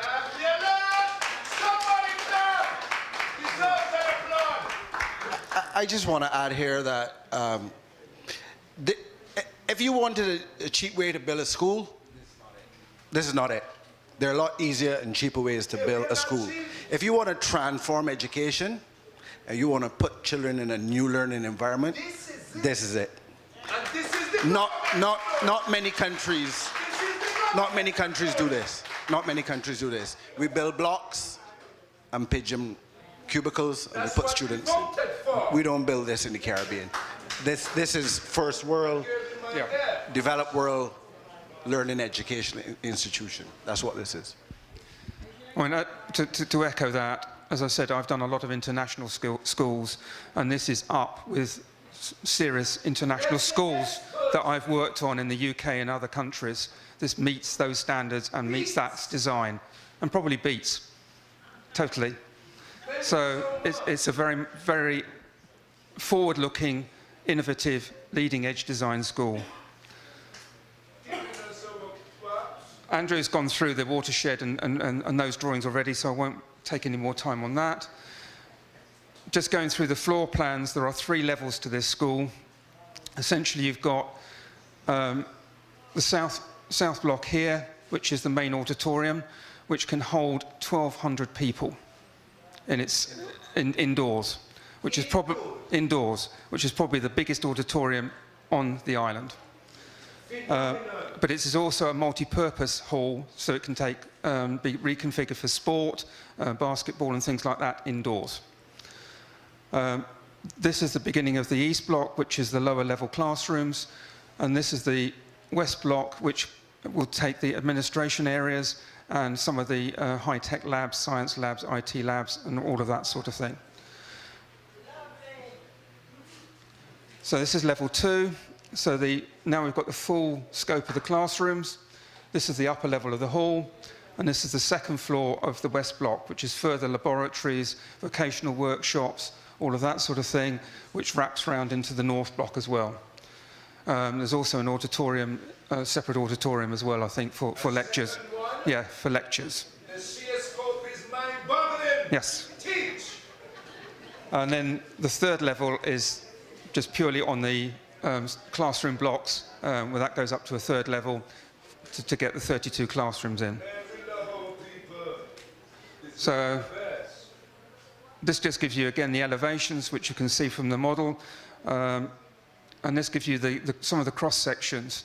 Now you'll notice that there are ramps in various locations on the school. So this is designed to be fully inclusive for disabled children with wheelchairs, so that anybody can come into this school and circulate around it. Absolutely. Coming into the 21st century, people. Even the handicaps are. So just to finalise, that's the school at night time, which looks even more impressive in my opinion. This is your child's future.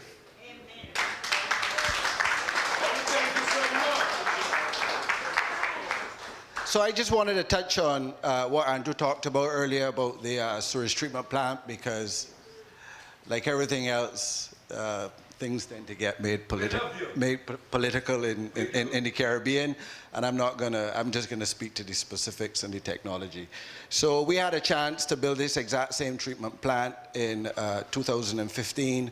We built for the Barbados Water Authority its main headquarters.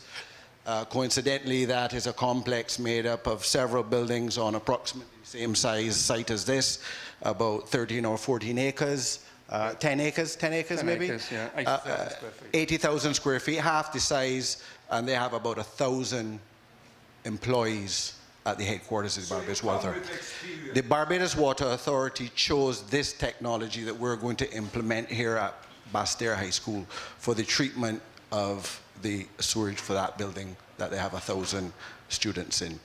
Now, that complex is a complex that we own, and the Barbados Water Authority is a tenant of ours. We've had no problems whatsoever with that treatment plant. It is so low tech, and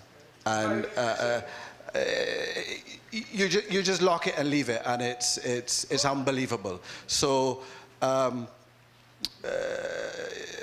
I think we've all collectively done a good job here. I would say in closing that I think it's a bit unfortunate that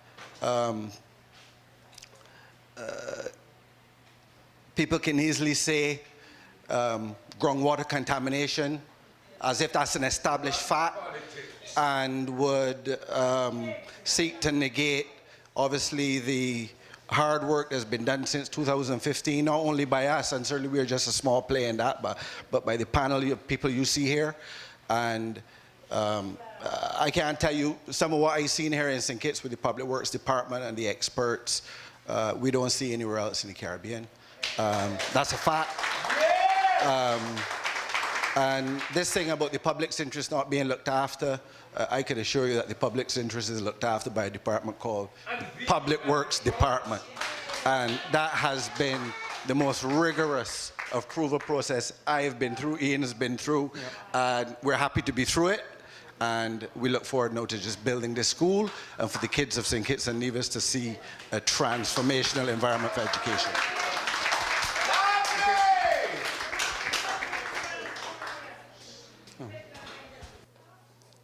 Ladies and gentlemen, we are fortunate, we are lucky to have the competencies of these persons who form the panel, both from the local level, the regional level, and international level.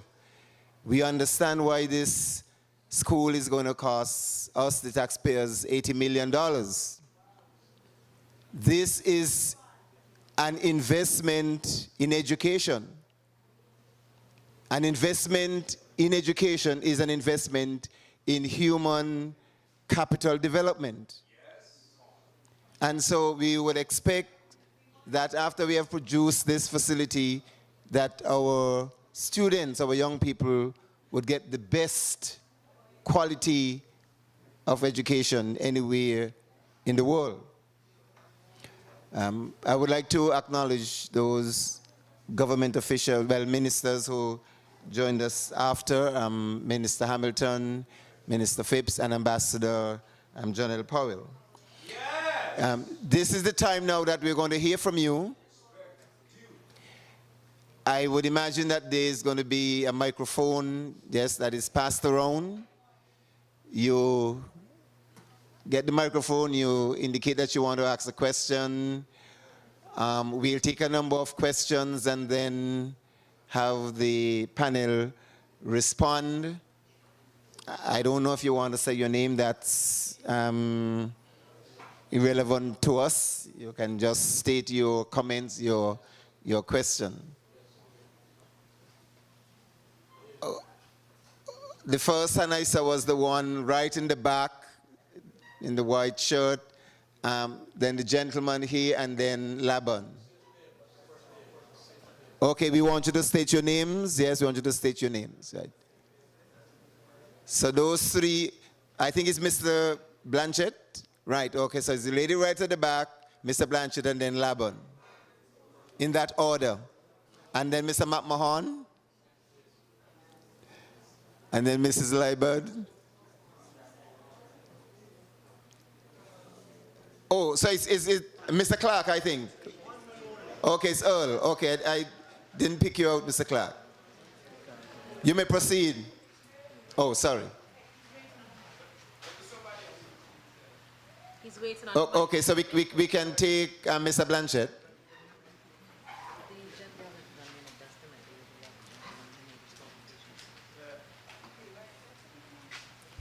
Good evening, all. Good evening. My name is Glenroy Blanchett. I'm a trained geographer and also a risk and disaster management specialist. I support the idea of a state-of-the-art BASSETTERRE High School, but I do not endorse the location.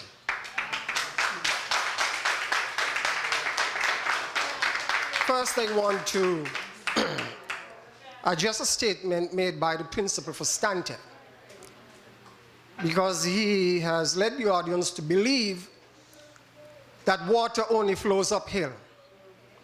Downhill. From my experience and training, I know that moisture moves from lower levels in the soil to higher levels through capillary reaction, and also groundwater can reverse their flow path because groundwater flow from hydraulic head to a lower hydraulic head.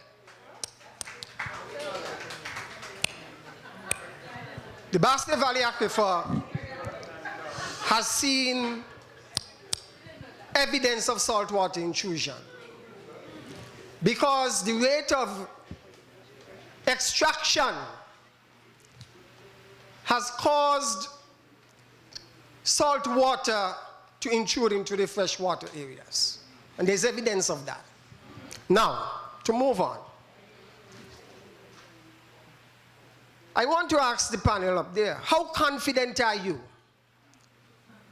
that the construction of a new BASSETTERRE High School at the proposed site will not cause any contamination of the groundwater? How confident are you?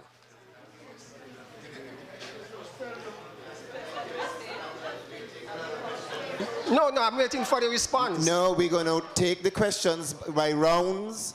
We will do 3. Okay, let me finish, please. And this is your last question, Mr. Blanchett, before we Yes. move on to somebody else. My last question. I recognize that the principal from Stantec,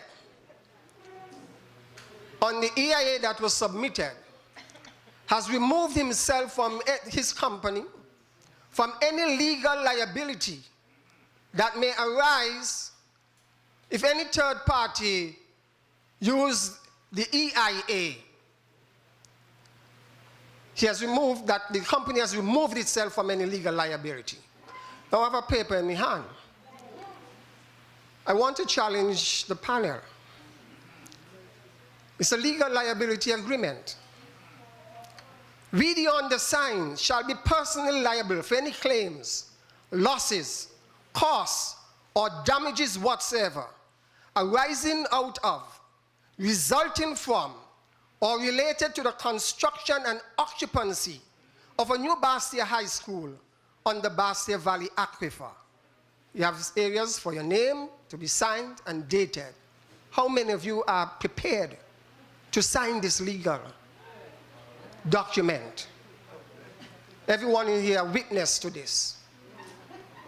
Will you accept personal legal liability for any contamination that may result from construction of a new Basseterre High School and the occupancy of such? Okay, thank you, Mr. Blanchett. Mr. Clark, are you ready? Okay. We would ask that you listen respectfully to the speakers. Good night, all. Good night, all. Good night, Mr. Clark. I am a proud Newtown man, and I've come here to represent my area because this is Newtown.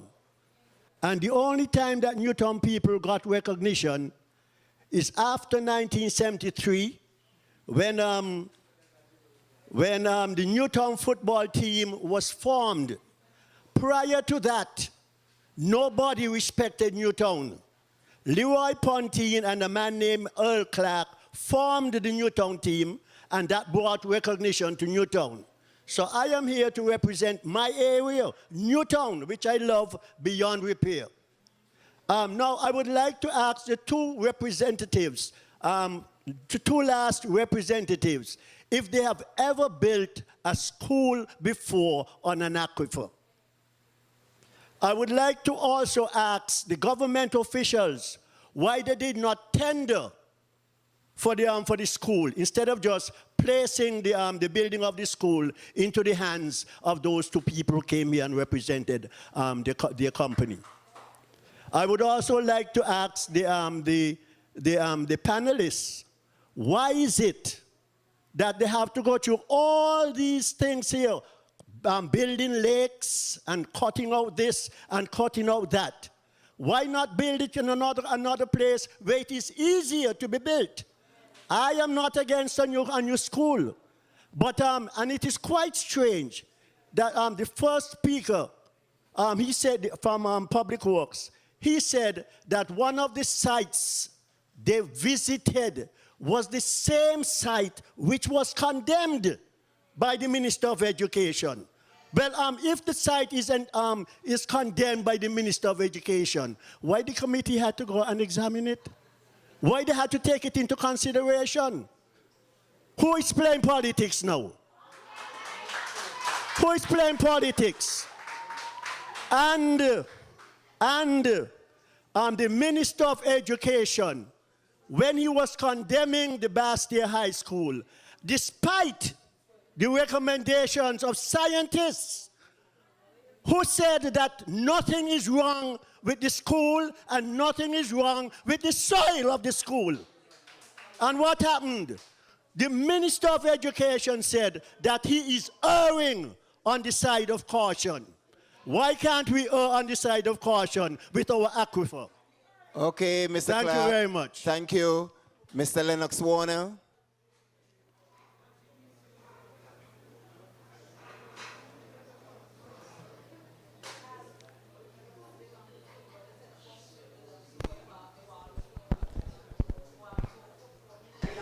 We are asking you to be respectful to the speakers. Good evening. My name is Lennox Warner, and my livelihood is construction. My questions will be directed to Mr. De Silva and Mr. Rogers, and anybody else from the government side.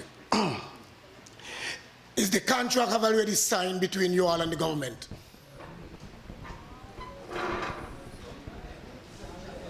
Can we have an answer? Okay. That we're going to take a number of questions and then we would provide the answers. So let's try to move quickly on that. Let's ask the questions and then we would. In listening to the gentleman from Stantec, all the architectural and engineering would have been done, but it seems to me as if government have already dealt or have a deal with Innotech. So if Innotech and the government have a contract and it was not a tendered out project, why are we tonight being given a full guidance from Stantec rather than everything from the contracted company, who is Innotech?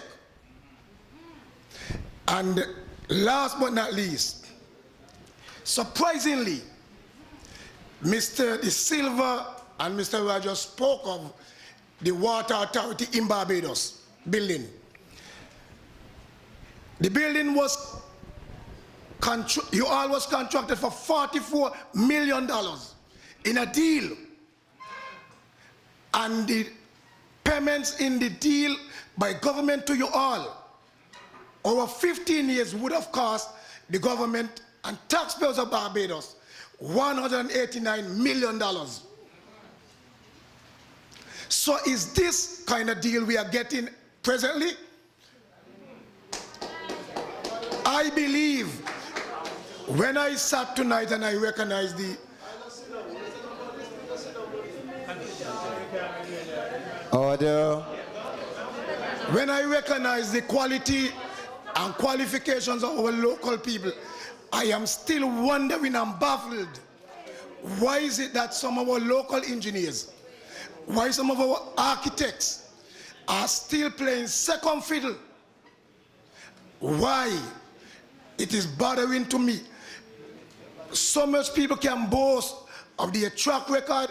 We as skitishans, we want to boast of our track record too. Thank you, Mr. Warner. We're going to take the last speaker now before we have the other round. Miss Liebert. And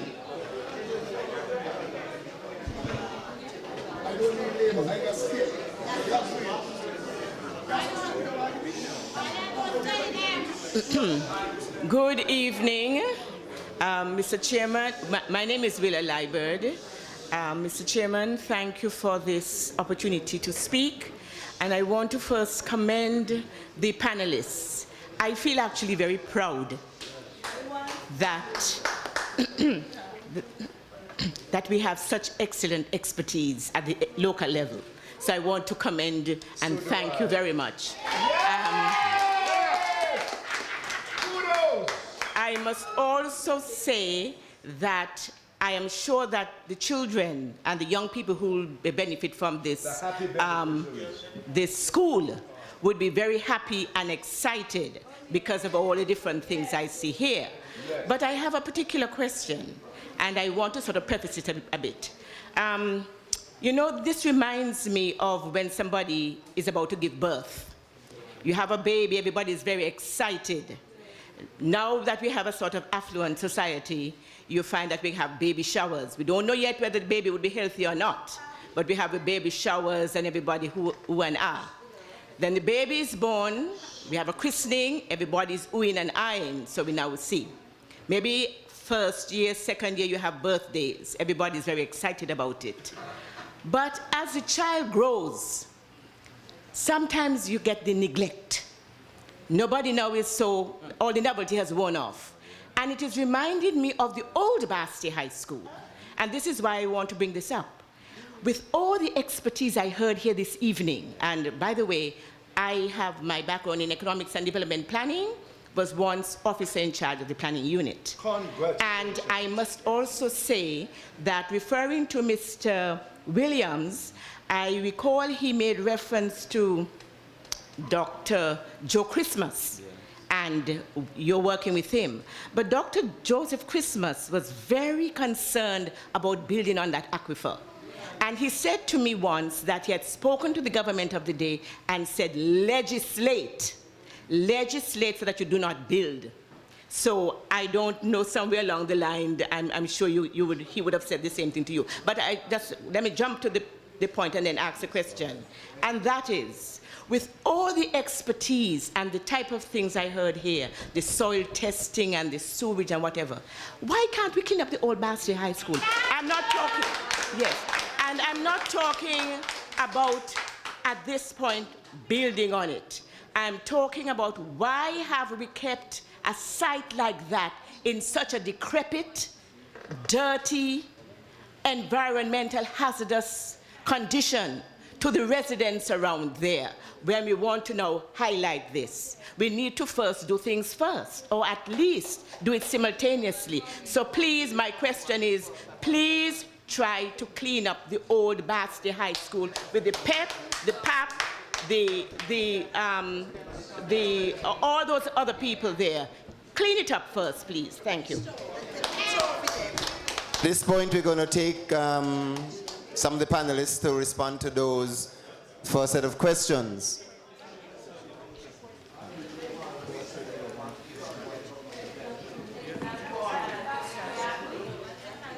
Okay.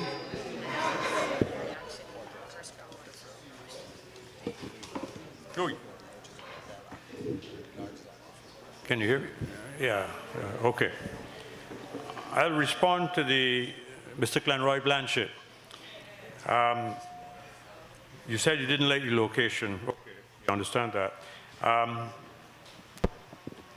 think it is well known that the BASSETTERRE aquifer has suffered saline intrusion from time to time. There are many coastal aquifers in the Caribbean, including Barbados, that have that problem. You know, the freshwater lens floats on seawater.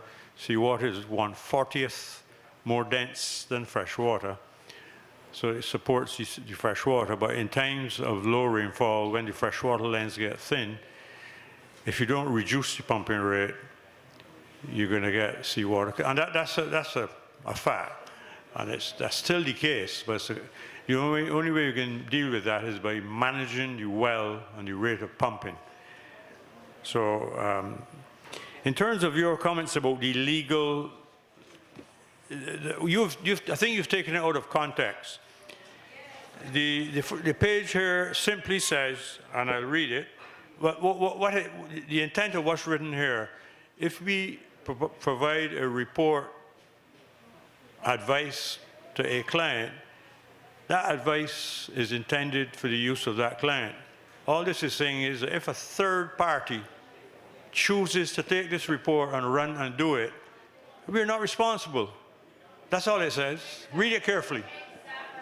That's all it says. It's a standard legal disclaimer that goes in every professional report. Because if somebody takes this report and run and go and build it, then they'll come and say, but you told me to do this and it didn't work. But you did it without our knowledge. We did it by using a report that was prepared for somebody else, so we don't know what you did.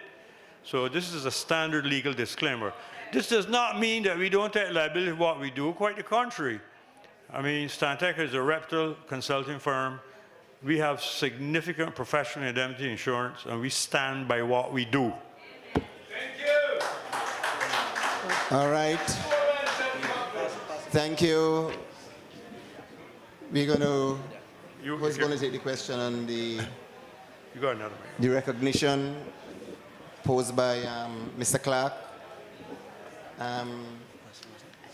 the tendering for the school, and so on. You want to touch on that? You touch Okay. on that. Yeah? Oh, I don't know. Mr. Williams, you're going to take that question? Okay. Can you repeat the question? Do you have it recorded? Do we have a signed contract? Why was it not tendered? So if the question is, do we have a signed contract with the government of St. Kitts and Nevis, the answer to that question is yes and no, and I'll explain. This project has two phases. It has its design phase, which we have just completed, and that was covered under a memorandum of understanding between our company and the Ministry or the Public Works Department. The intention being that once the project was ultimately approved, the cost was accepted, it had been through the regulatory process, that the parties would then enter into a final building contract for the building of the BASSETERRE High School. That final contract is still currently being negotiated, so the answer to that question is no. There is no contract between the company and the government for the building. What was the other question? Okay. The other question was if there's similar deals with water for 30 headquarters. No, I think there was another question, if I could touch on, there was another question about whether Inotech had any particular experience in building a school on an aquifer. Right. And I can't recall specifically building a school on an aquifer, but what I can say is that we built the Barbados Water Authority headquarters on the Bell Aquifer, the primary aquifer of Barbados that produces 60% of all of the water for the entire population of Barbados. And we built that for the client of the Barbados Water Authority. And the Barbados Water Authority mandated how the sewage in that plant for 1,000 people was to be dealt with. And the plant that was approved for that project and has been built is the exact solution that we've proposed for the BASSETERRE aquifer. And I want to touch on the last question, I believe, from Mr. Warner, who addressed me specifically about local involvement. And I can assure you that I have met with Mr. Warner. He might not recall it, but I've met with him. And we've discussed his involvement in the project at the BASSETERRE High School. So I don't know exactly what it is he's complaining about, but we've discussed his involvement. Now, if he doesn't want to be involved, then he ought only need to send me a letter in that regard.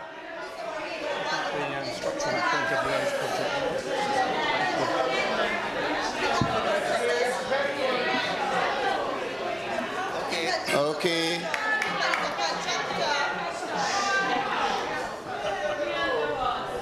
Okay, there's I just want to briefly address the issue of the procurement procedure, or what we will call the tendering for the school. The government have various options in terms of how it goes about procurement for projects. In this instance, the government chose to engage Inotech for two aspects. As was mentioned, there was a first aspect of this project, which was the construction of the temporary high school, which you would recall, or most of you might recall, might know, was done by Inotech, the temporary school where the BASSETERRE High School is temporary at. And that was done, I think, in the last few months of 2015, between September and December. And the government at the time, because of the urgency of constructing that temporary facility, chose to do what we call a sole source procurement or an emergency procurement, and that is allowed under the Procurement Act. And so the government engaged Inotech for both that temporary structure as well as the design and construction for the permanent structure.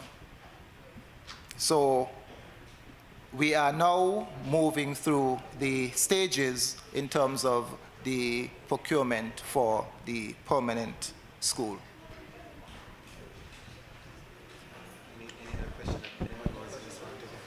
question was a question as to why we didn't go back to the existing school. Right, yeah. Okay, Dr. Sahili is going to respond to the question as to why didn't we go No, out. not that question. Okay. I just wanted to cover, I realized we didn't answer all of Mr. Blanchett's question regarding capillary flow and hydraulic gradients. I was hoping that the video that we produced would shed light on that, and I hope it would. I think it stated quite clearly that the hydraulic gradient in this case is from north to south.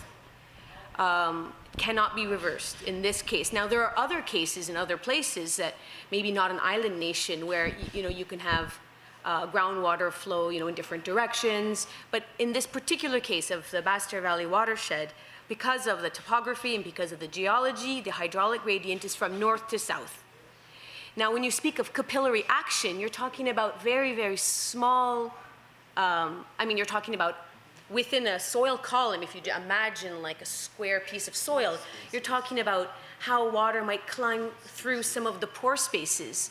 But we're talking about very small kind of upward traveling of groundwater. We're not talking these kinds of scales of kind of movement through the soil to the ocean. So capillary action is actually something that's happening on a completely much smaller scale that is not relevant to this particular discussion.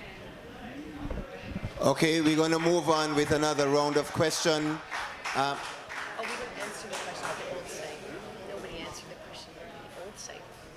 You mean we keep in the condition? Yeah.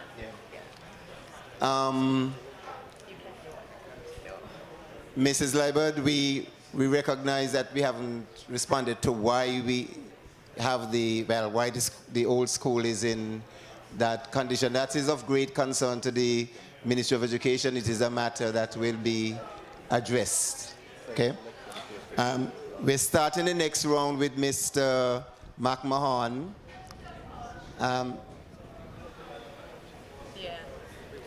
Followed by the lady at the back in the red shirt next to the gentleman. The lady first. If you want to give me your name now, I think you should. Maybe they should wait. I'm asking you to be quiet so that I can conduct this affair in a decent manner. Thank you. I need your name, miss. Yes. I'm trying to list the persons who are going to ask their round of questions. Mills? Okay. After Mills, it was the gentleman in the white shirt, yes? Yes, you? Cedric Clark. Followed by the gentleman behind Azilla, Seabrooks. And the last one, we'll take Dr. Natter. In that order, Mr. McMahon.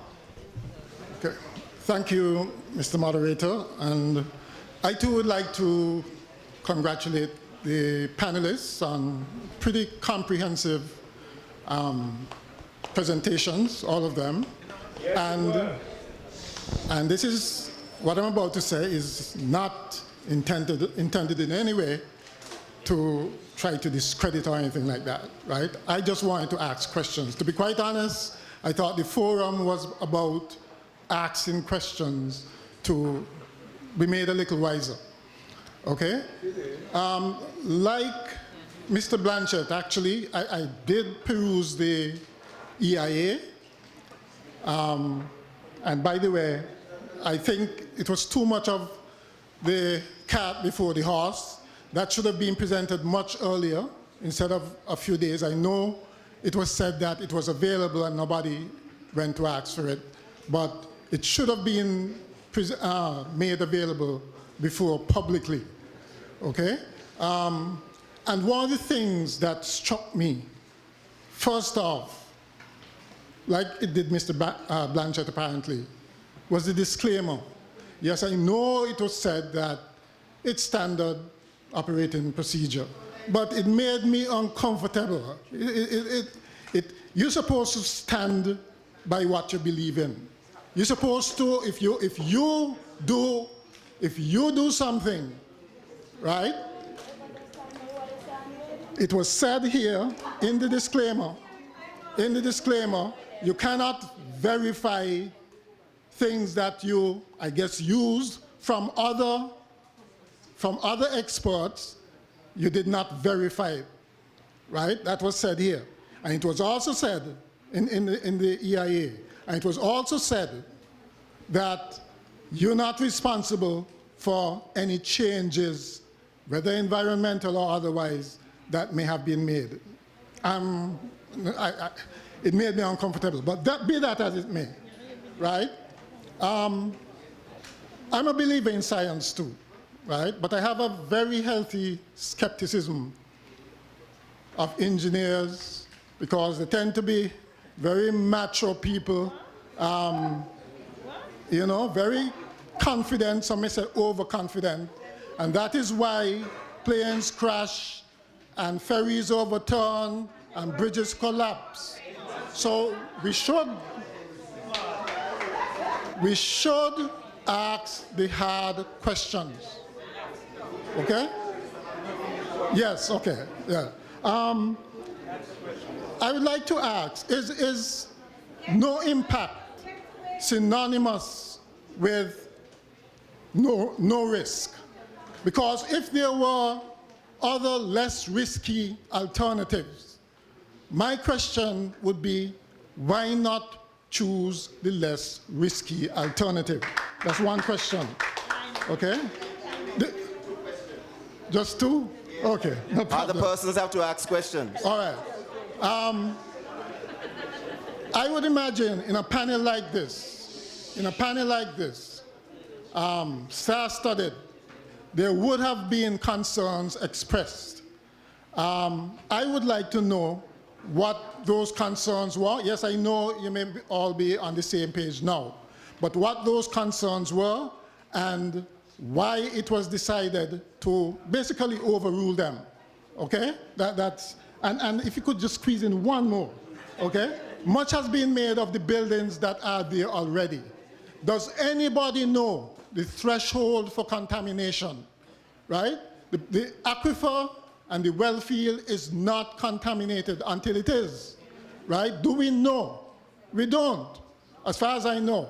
And actually the demo on the screen with the transection of the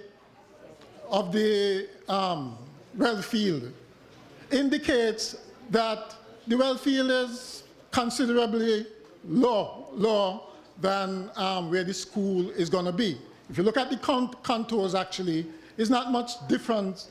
When you say north-south, there's not much difference in heights. Okay, wrap up your question, Mr. Okay, McMahon. so I would like to know what that transect shows, and the EIA actually did say that surface water could be a problem. What is to prevent the water from the surface actually percolating, even though it's 1,000 feet, based on the sedimentation that you have, the sandy soil, and that sort of thing. Thank you, Mr. McMahon. Percolation can happen. Thank you, Mr. McMahon. And Ms. Mills. Mills. Excuse me, it's not your turn to ask your question. No.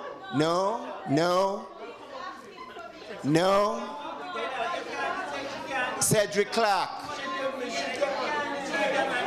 Said the next questioner is Cedric Clark.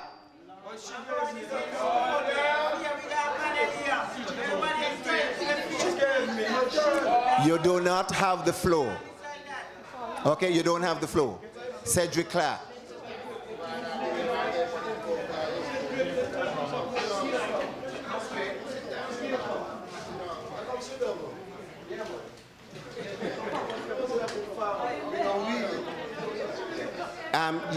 If you speak, I'm going to have you removed from the auditorium. I'll cut your mic. You are not authorized to speak. Ms. Clark has the mic. Ms. Mills has the mic. Okay? Let's hear from Ms. Mills.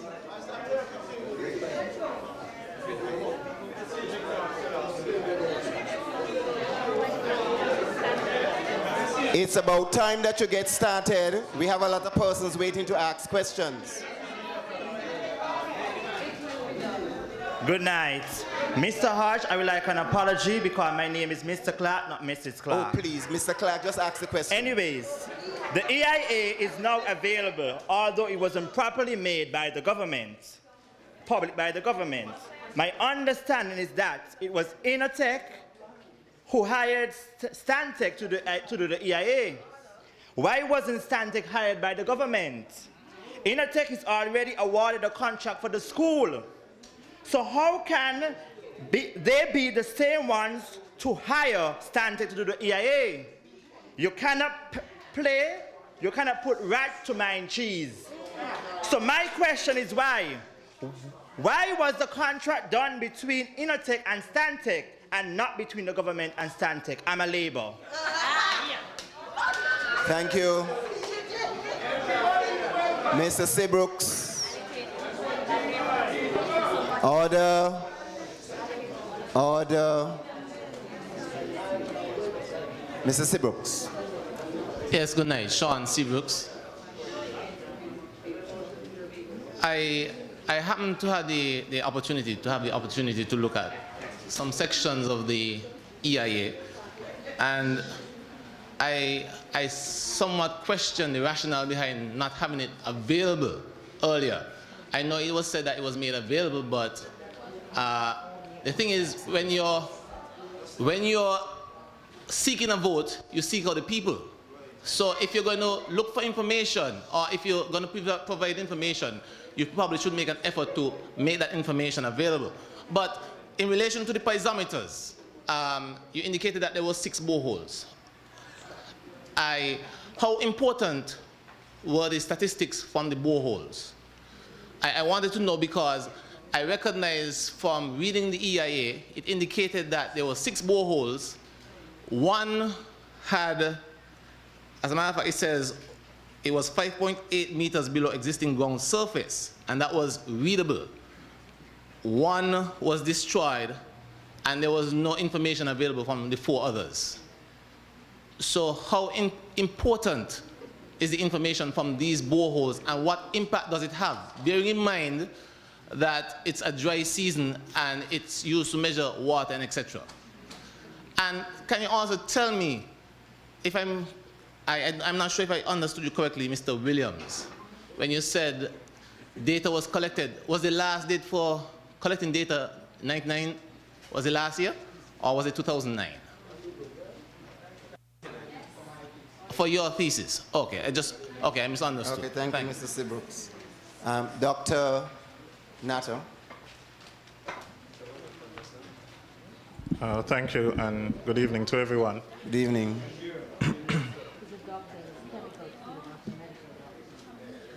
I first just want to say I'm happy that I'm actually standing in my grade 3 classroom here at what was Pasha School, Newton School.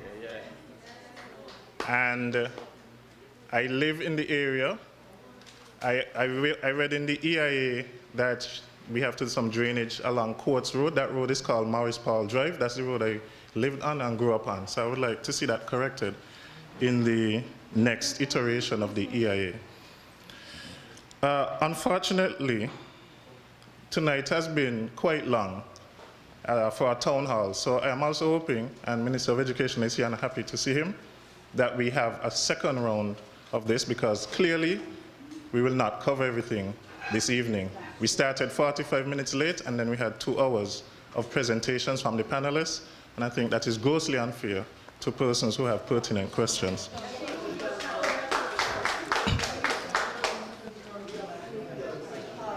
But I would love to have another session.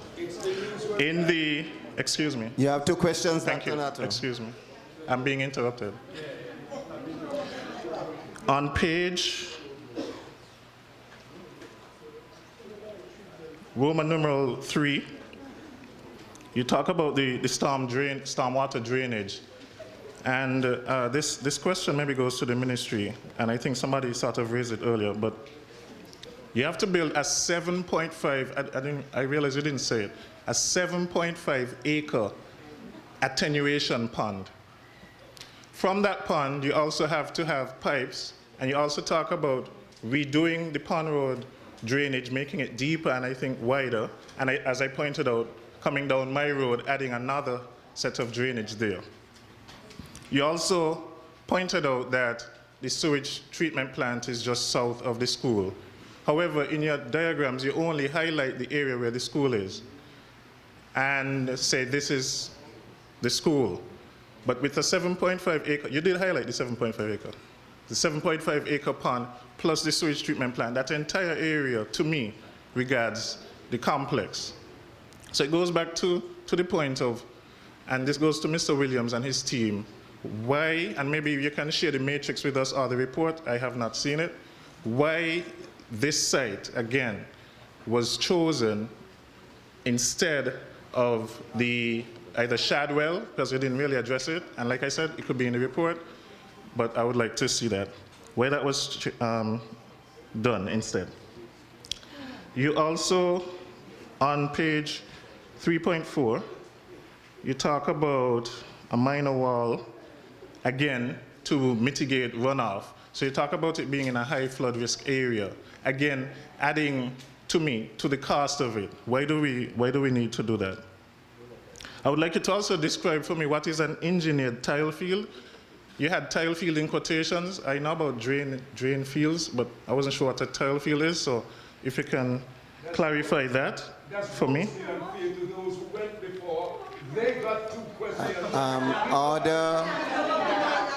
Order. Wrap up, Mr. Nato, Dr. Nato. As I said, I look forward to another round.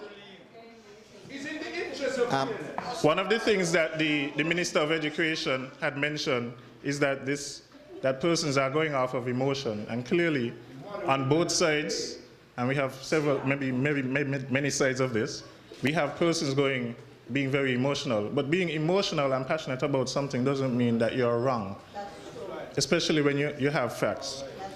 Okay, thank you, Dr. Nato. If you permit me, if you just permit me. No, Dr. Nato. Cut the mic. In 2011, the IW, I just want to mention the IW CAM project. Mr. Nato, Dr. Nato, you had your turn. You had your time. And why? No, we need to give other persons a chance. Under Thank the you, Dr. Nato. Under the Jeff IW CAM project, we designated the area as a protected area. This is my final point. I expect you, no, we're not even taking that. Okay? You had your due chance. Excuse me. Excuse me. Excuse me. Please. We are going to have the responses coming from the panelists. You can take it in any order to any of the questions that were asked. Which one are you starting with? Excuse me, I'm the moderator, gentleman up here. I'm the moderator. Yeah, I'll take one. Sure. Okay. Who's going to respond to Mr. McMahon?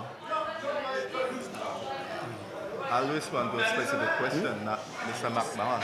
Yeah, go ahead. Okay, Mr. Ed Mead will go. Okay, thank you very much. Now, the question was asked why the EAA was not made available earlier.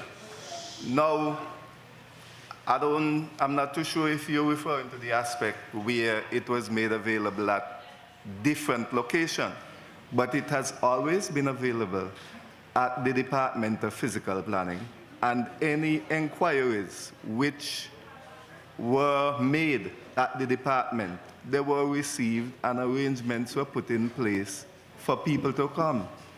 So that I know was in place because I myself was the person handling those arrangements. So if you're talking about the distribution at the availability at the BASSETTERRE High School and those other points, that is something else. But the EAA has always been available at the Department of Physical Planning, and we have never said anything contrary to that. It has always been there for people to come and see. Okay. Okay, thanks. Ian, you're going to, Mr. Mac, yeah? I have a short intervention. Okay. Sorry, I think there was another part to. I think there was another part to the question asked by, I think it was Mr. McMahon, who asked about the whole issue of threshold. Yes. Threshold for contamination. How do we know there are existing properties that have some impact on the aquifer? And how do we know what is the threshold, etc.? Well, that is a very good question. And the fact is that the water department conducts tests on the water quality every month. Well, not the water department, but the multipurpose lab, the Bureau, sorry, thanks, Hala, the Department of Environmental Health.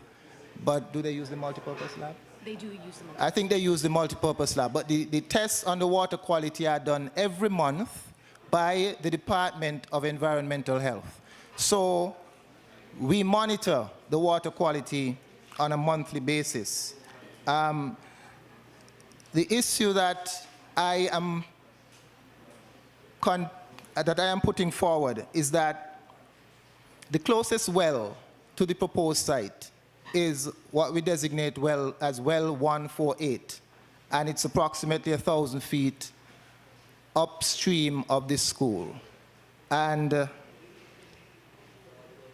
unless science is reversed, as we said, water does not flow uphill.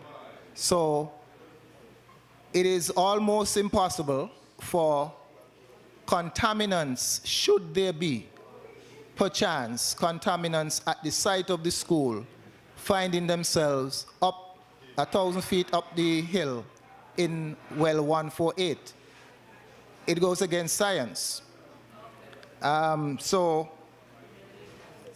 that basically answers the question in terms of the fact that we are constantly and continuously monitoring the water quality. When we test the water constituents, they are compared to World Health Organization guidelines. So we know whether or not there is any upward trend in terms of the water quality. Okay, there were some questions addressed to Andrew. Yeah. I just, a few of the questions there will address. There was a question about the boreholes. Yeah, 6 boreholes were done, but during the process, the auger broke in one of the boreholes, and the contractor was delayed several weeks because he had to import a new auger to complete. So the readings from that borehole were not as good as the other boreholes where we went deeper. So you're correct. We did get readings from 5 boreholes, and one was damaged during the process of drilling. But let me explain. The reason for the boreholes had nothing to do with the water, the aquifer. The boreholes was to test the soil in the area so that we could design the foundations for the building and to check at depth whether there are any weaknesses, any cavities, or any unforeseen circumstances. It's a fairly standard procedure if you're going to build a building of that size. You don't just go and build it and take the chance. So we tested the soil to get the profiles of the soil bearing capacity of the soil at different depths. And we then use that when we design the foundations to decide where, where's the best place to put the foundation. So that was the purpose of the borehole. There was another question here about stormwater, tile fields. A tile field, there are several terms used in the industry. Some people talk about a drain field, some people talk about a tile field, and depending on which country you're in, they use different terms. But a tile field is simply a series of perforated pipes laid on the ground in a gravel bed so as to facilitate the infiltration of the liquid from the septic tank, for instance, into the ground. But to do an engineered tile field, some people just dig a trench and put it in. But a properly engineered tile field requires you, first of all, to test the capacity of the soil to take the water, the rate of infiltration. And then you can size the tile field, the lengths of pipe you need and so forth, to suit the information you get by testing the soil. And we did test the soil here.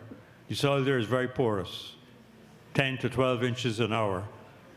It's sandy, it's very sandy. So that's what an engineered tile field was. I was trying to put a word on engineering because there are several people who dig trenches and put pipes in and say they have a tile field, but it should be designed, it should be engineered. That's why I made emphasis on it in that context. I didn't quite understand the comment about Courts Road. It's the name. Oh, it's wrongly named. Okay, okay. Stormwater drainage, yeah. The stormwater drainage pond, as proposed in the EIA, it will fill up, but what we're trying to do, you get storms with a 1 in 10 year return period, 20-year, different cyclical return periods of different intensities. So we modeled it, and there's and the model is in the EIA report, so we could predict with storms of different intensity what the flow would be and how big to make the pond. We didn't make the pond for a 100-year storm because nobody would like the size of the pond. It's not economic. The pond was sized for a 25-year storm, which has a 4% probability of occurrence in any 1 year. But the pond we have sized also has an overflow structure because in certain rainfall events, the pond will fill up and it has to overflow in a controlled manner. So there'll be a little overflow, like a manhole, a tall manhole with a weir, and that will take the excess overflow via a pipe down to pond, where the drainage is on Pond Road. Now, the canal from Pond Road to the sea, we found to be of an adequate size, but where the canal meets the Dickinson Road coming down, it's not properly configured. So we've recommended that needs to be upgraded as well when you bring in the pipe with the overflow from the pond. All right, so that's what the EIA speaks to in that respect. I know there was another question. I'm trying to remember what it was. Why at those fears? Why at those fears? Why we were hired? I can't speak to that. You want to know why we were hired by Innotech and not by the government? I can. I was hired to do a job and I did it. Thank you. I want to. Okay, we're going to have Mr. Ed Mead before we take the next set of questions.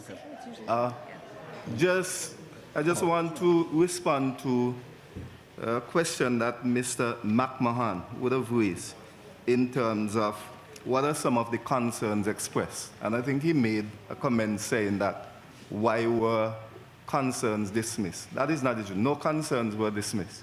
But what I can tell you, I can give you an idea of concerns which we would have received. And in my presentation, I would have said that we are compiling because we will take them to the board when we are going to make the final determination for approval of the EIA.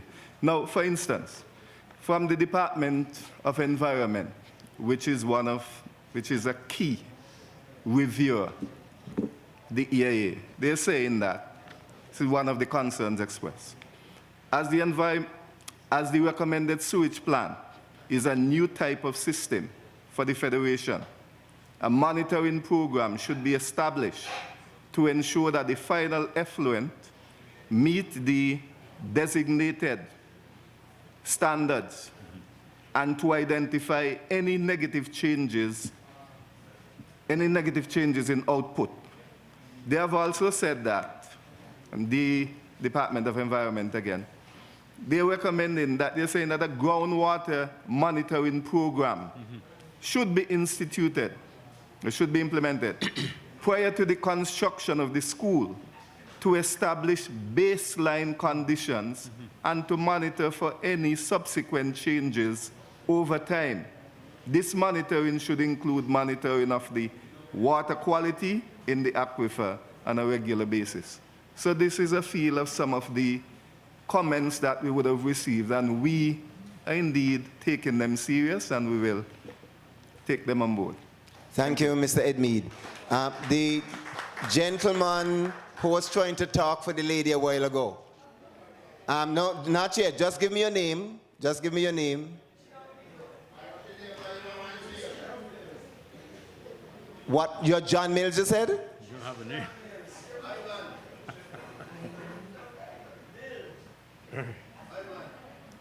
Okay, Mr. Mills. The gentleman, yes, you, your name? Yes? Rally?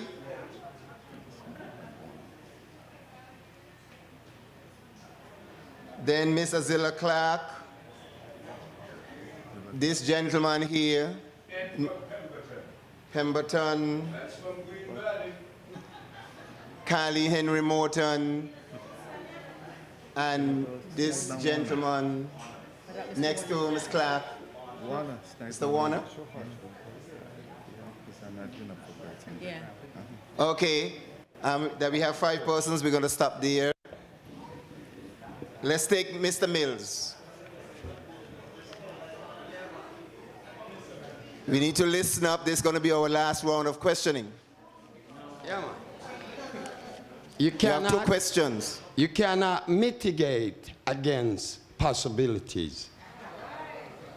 Now, the chemical and macro something quality of groundwater is inextricably linked to events occurring above the aquifer. Example, to some of the many factors that can impact on the quality of groundwater: air disposition of small particles, contaminated waterfalls, untreated stormwater, polluted agricultural runoff, untreated or partially treated wastewater, discharge from municipal and industrial sources, accidental spills and illegal waste dumping, chemical pollution. This is the point, can originate at a site far removed from the aquifer. The complexity of carrying out an impact assessment makes it necessary for health professionals to extend their skills into new areas. For example, assessing the potential health effects of planned or Mr. Mills, we don't ask you to give a presentation. We want your questions. I come into it. You have 1 minute more. 1 minute more. Okay, I come in. Recommended. The Mr. Man there read something from this. Overall, the water quality drawn from the well in the aquifer in question has been described as good by the consultants. However, the report also noted that there are early signs of saltwater intrusion. The solution was that the well field.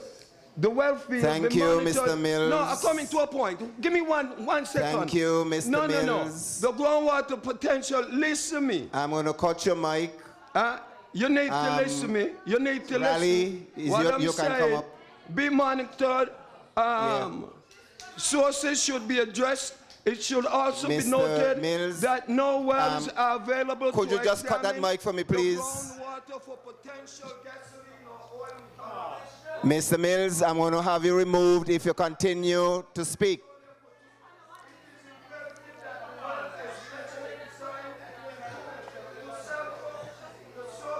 Rally, come up and ask a question. I'm going to ask the police officer to move him. Rally, come up and ask a question.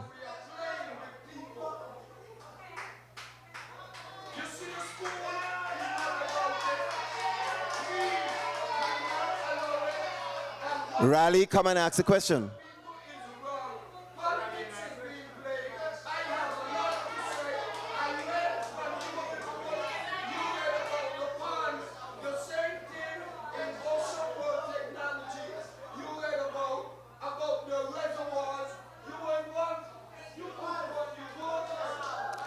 All right, thank you.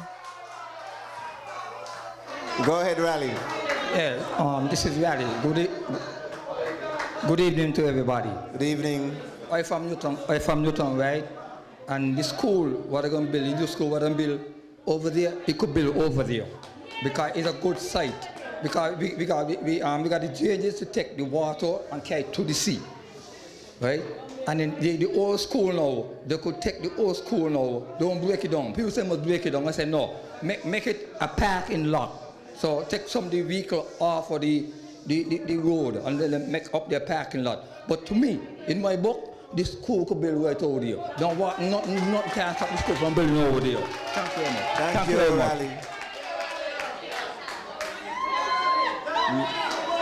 much. Ms. Clark.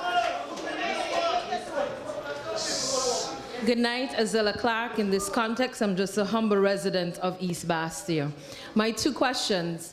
Mr. Williams, you indicated that Shadwell was a very close second to the Ponds pasture site.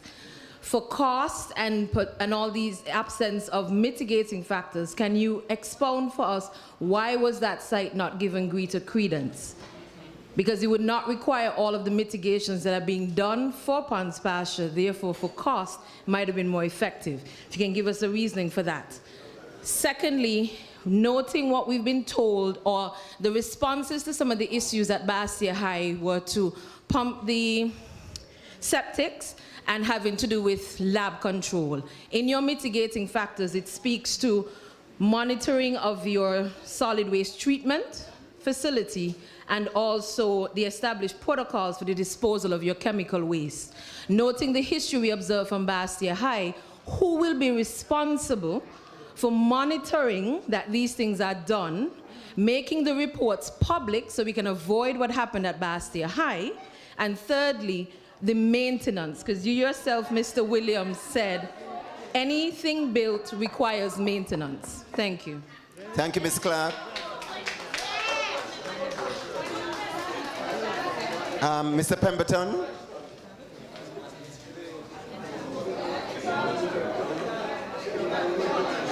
Good evening, everybody. Okay, folks, kindly listen. Good evening again, everybody. I would just like to adopt the protocol. Ask your question, Mr. Pemberton. Very briefly, I have been told that 5% of the world think, 10% of the world think they think, and the other 85% would rather die than think. And I'm asking myself tonight that after such a comprehensive presentation by this sterling interdisciplinary group of peerless professionals, how could we still in our minds harbor the slightest suspicion that due diligence was exercised and that every precaution was taken as we proceed with the construction of the Bastia High School? I close by saying this. My question to you, Mr. Moderator, what is the color of your shirt? No, you laugh. I'm closing with a good point. You might say blue, and it's the right answer, but I don't want to know that. I want to know what size your shirt is. So the right answer to the wrong question will get us nowhere. In my mind, I always say the only dumb question is the question that remains unasked, and tonight I have to thank the audience for asking all of the right questions, and I also have to profoundly thank the panelists for answering in such a satisfactory manner. Man, God said, behold, I make all things new, including the Bastia High School. Thank you for being the agents to usher in this new dispensation. Thank you, Mr. Pemberton. Thank you, and thank you. Okay. Mrs. Carleen Henry Morton. Kindly give your attention. Okay, good night, everyone. Good night. As Mr. Hodge said, Carleen Henry Morton, and I was the principal at the BASSETERRE High School from 2011 to 2015, August of 2015. I have some comments. I don't have a problem with people asking questions, being concerned, you know, wondering about compassion and so on and so forth. I have a problem when it is convenient. The same people who are asking a lot of questions now about the hypothetical watched when the actual illnesses were taking place. Never asked a question. Never asked a question. And a number of them were doctors. Divided by the BASSETERRE High School by a fence. Never asked a question. The ambulance used to make trips up there 3 and 4 times in a week. Never a question. People broke out with sores and all kind of things. Never a question. But everybody concerned now conveniently about hypothetically, maybe something gonna happen. And I am not saying that something may not happen. But I am saying that if we had a quarter of the concern back then, we would not have been here. We would not have been here. I begged, I appealed, I wrote discreetly. I said, listen, this thing is going to explode. I was naive enough to think that because it was youth, because it was education, because it was health, that somebody would listen. We didn't have to be here. If people had listened, we didn't have to be here. But we are here now. We are here now. And I have listened to the experts. They have said what they, I am convinced that all of the mitigating measures and all that needs to be done, that it is being done. I am thinking that there is a fear, a genuine fear that this is going to become a reality. There's a genuine fear that this is going to become a reality. Right? That is what is driving all of this care and concern, and everybody is so, you know, compassionate now, and what is going to... I had teachers. Teachers who I worked with for years. Never a sick day. Never a sick day. Hard-working teachers. And every minute they're on sick leave. I had parents in my office crying because nobody would listen, crying in frustration, right? But all of a sudden everybody very caring now, right? Move on with the, listen, and half of the BASSETTERRE High School story has not been told. Half of the BASSETTERRE High School story has not been told, because my thing was not, I was not on a mission on a politics. I, as an institutional leader, wanted the children and the students out of BASSETTERRE High School because it was unhealthy. It was unhealthy. There are, up to this day, there are septic tanks that were built when BASSETTERRE High School was first built that never received a drop of effluent. All the thing went in the soil. The public works gentleman is up there, right? If I were a different person, I could have made this thing very nasty, but that was not my mission. That was not my mission, right? We still found, after the fixing up and everything, the number of abandoned septic tanks that were found. And there were no drawings to point out where they were, because apparently work was being done up the school all the time and nobody was capturing what was being done. Okay, wrap up, right? Ms. Henry. So I want to say, people must be honest. If you have your own political agenda, say that. Don't come and mask it about no compete, no, you care and you're concerned and so on. It is disingenuous. Okay, thank you, Mrs. Morton.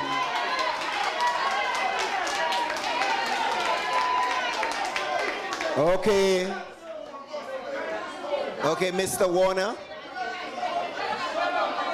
Okay, give Mr. Warner a chance to ask his question.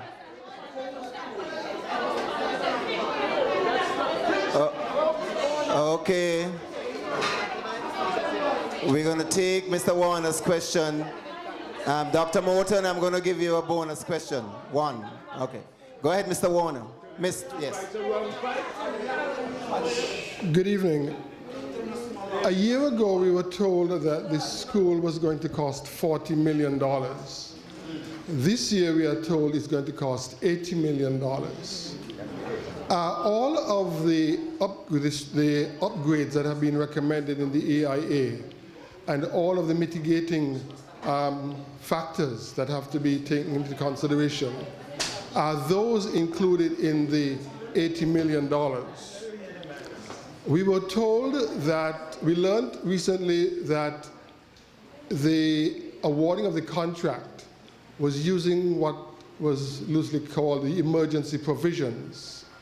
One can understand using the emergency provisions to build a temporary school. It was absolutely vital that that school be built. Why are we using emergency provisions for a project that is now 3 years in design, and why couldn't that aspect of it be put out to public tender in order to end up with the same design and construct? And finally, what is the price of the design contract that is being currently undertaken? Thank you, Mr. Warner.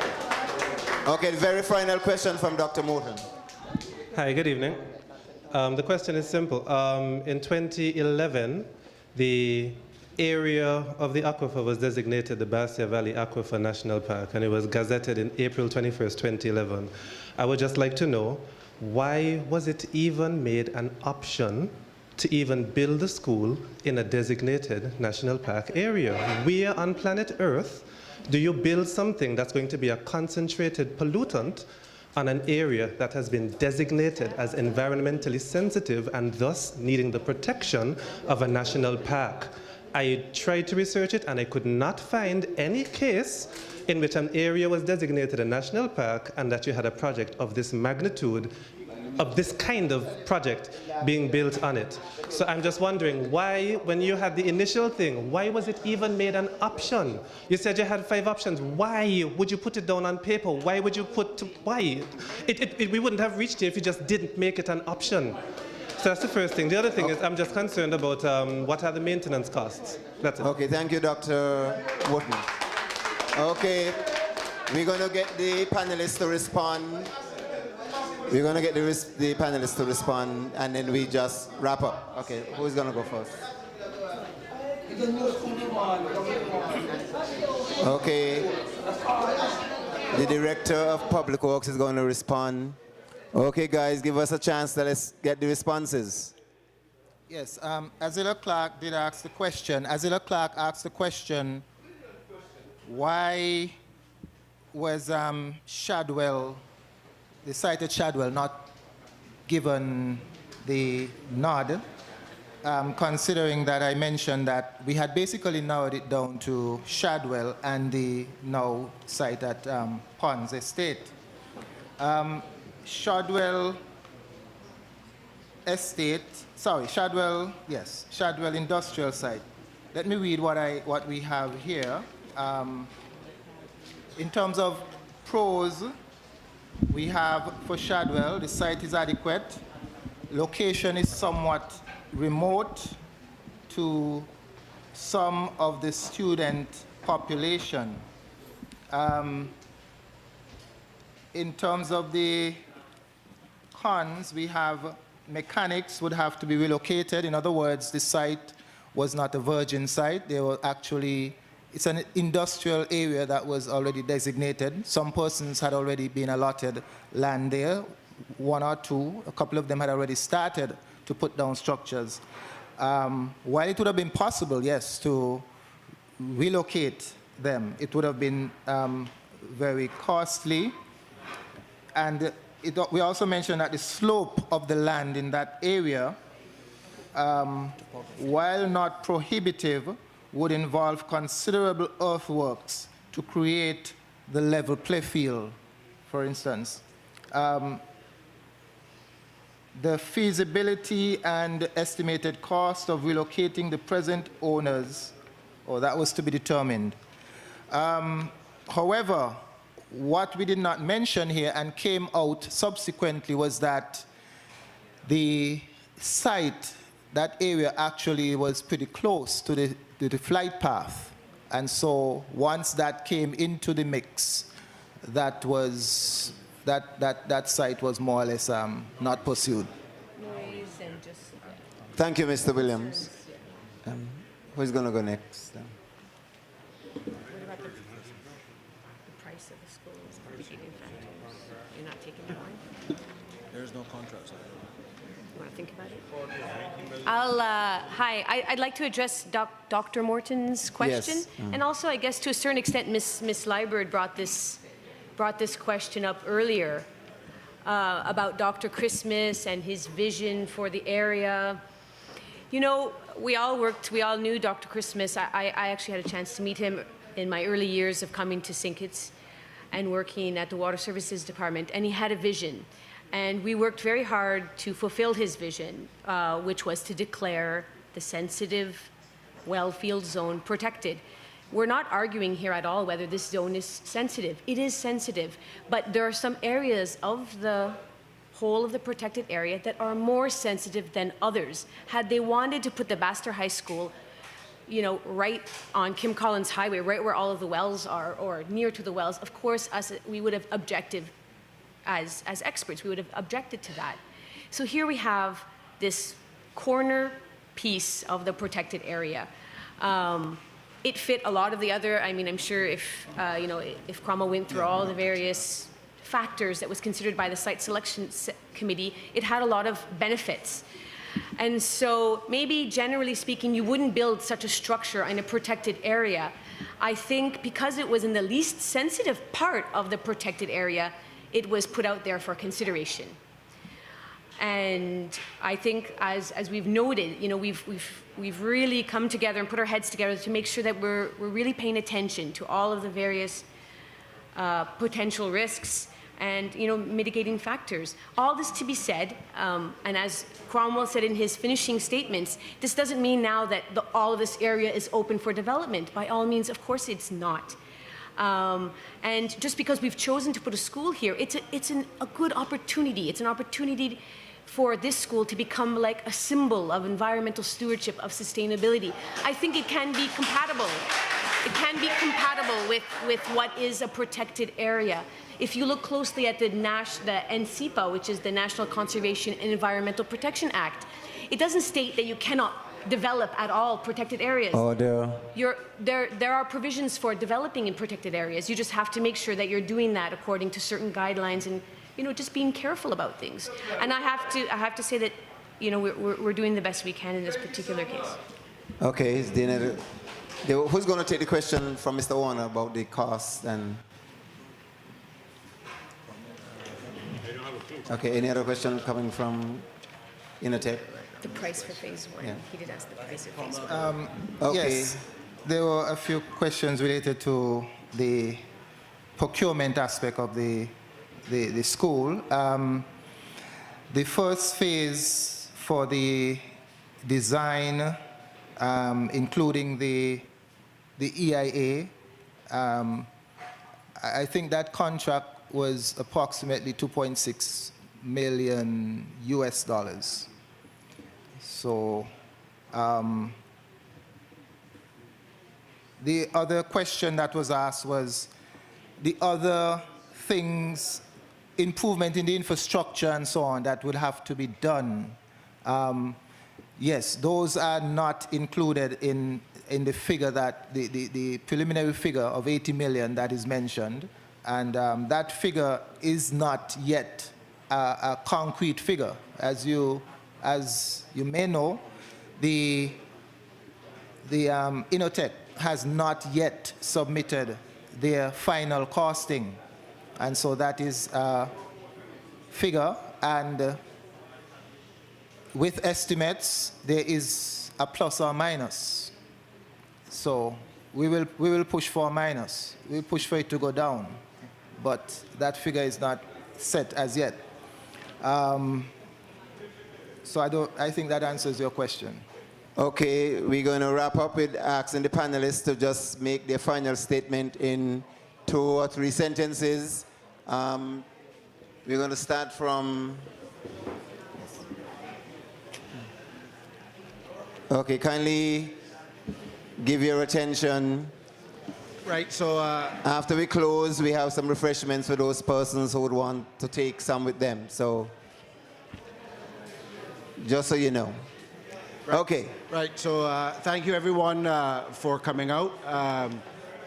Okay, folks, let's do this quickly. Despite the belief that the questions were difficult or hard or awkward, it was a pleasure to be here and to take those questions. I don't believe that there are any bad questions, especially of a project of this magnitude. There are some things that I've heard tonight that certainly has enlightened me. Some of it, the passion involved in this issue of the new BASSETERRE High School. I welcome anybody's questions that they have. I'm sure everybody on the panel does. I think Hannah ably and quite rightly touched on it, that we're just trying to do the right thing. We're just trying to do the right thing for St. Kitts. All right, thank you. Yes, I'll conclude by saying that we at Stantec were very happy to offer services to participate in this process. The process is very rigorous. I've been involved in many, many EIAs and many, many town hall meetings. And I was very pleased tonight to see that democracy at work.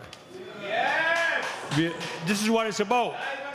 We're getting comments, we get feedback, and that's part of the process. There's nothing unusual about that. So I was very pleased to see that we were getting these feedbacks and comments. Thank you, Mr. Edmead. Oh.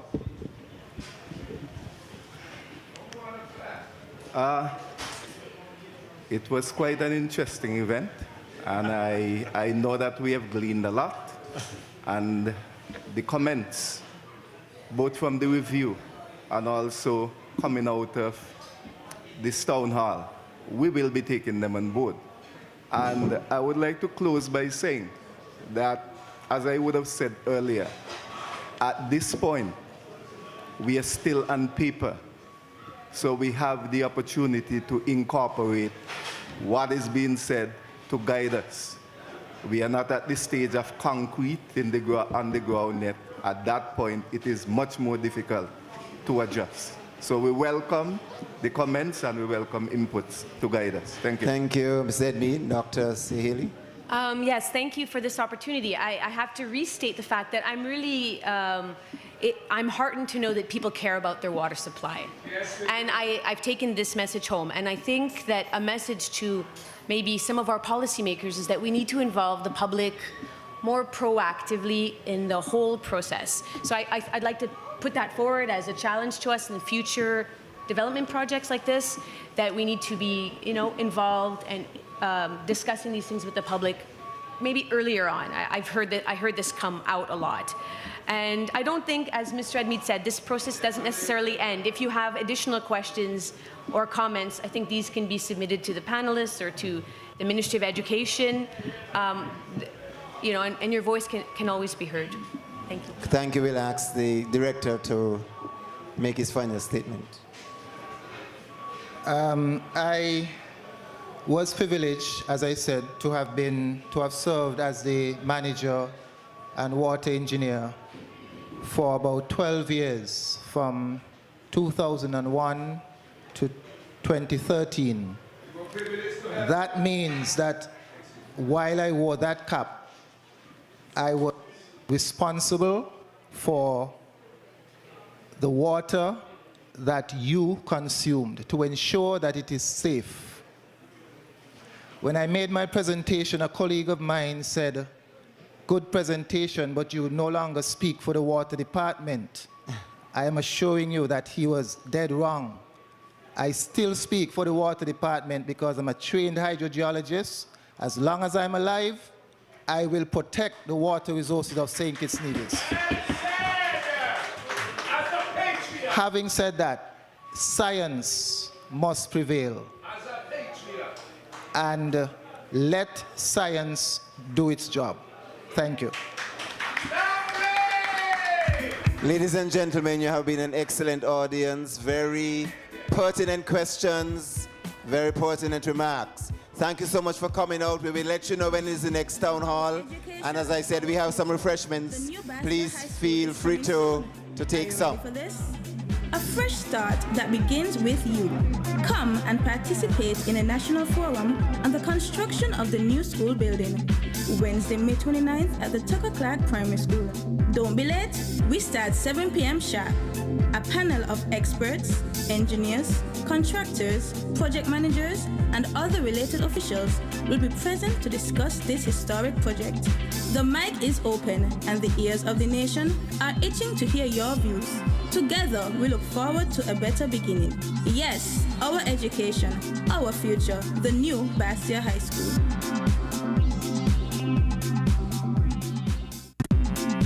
Our education, our future, the new BASSETTERRE High School. Soon, are you ready for this? A fresh start that begins with you. Come and participate in a national forum on the construction of the new school building. Wednesday, May 29th at the Tucker Clark Primary School. Don't be late. We start 7 p.m. sharp. A panel of experts, engineers, contractors, project managers, and other related officials will be present to discuss this historic project. The mic is open and the ears of the nation are itching to hear your views.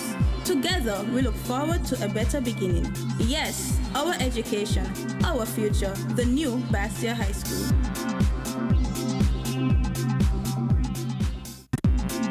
Our education, our future. The new BASSETTERRE High School is coming soon. Are you ready for this? A fresh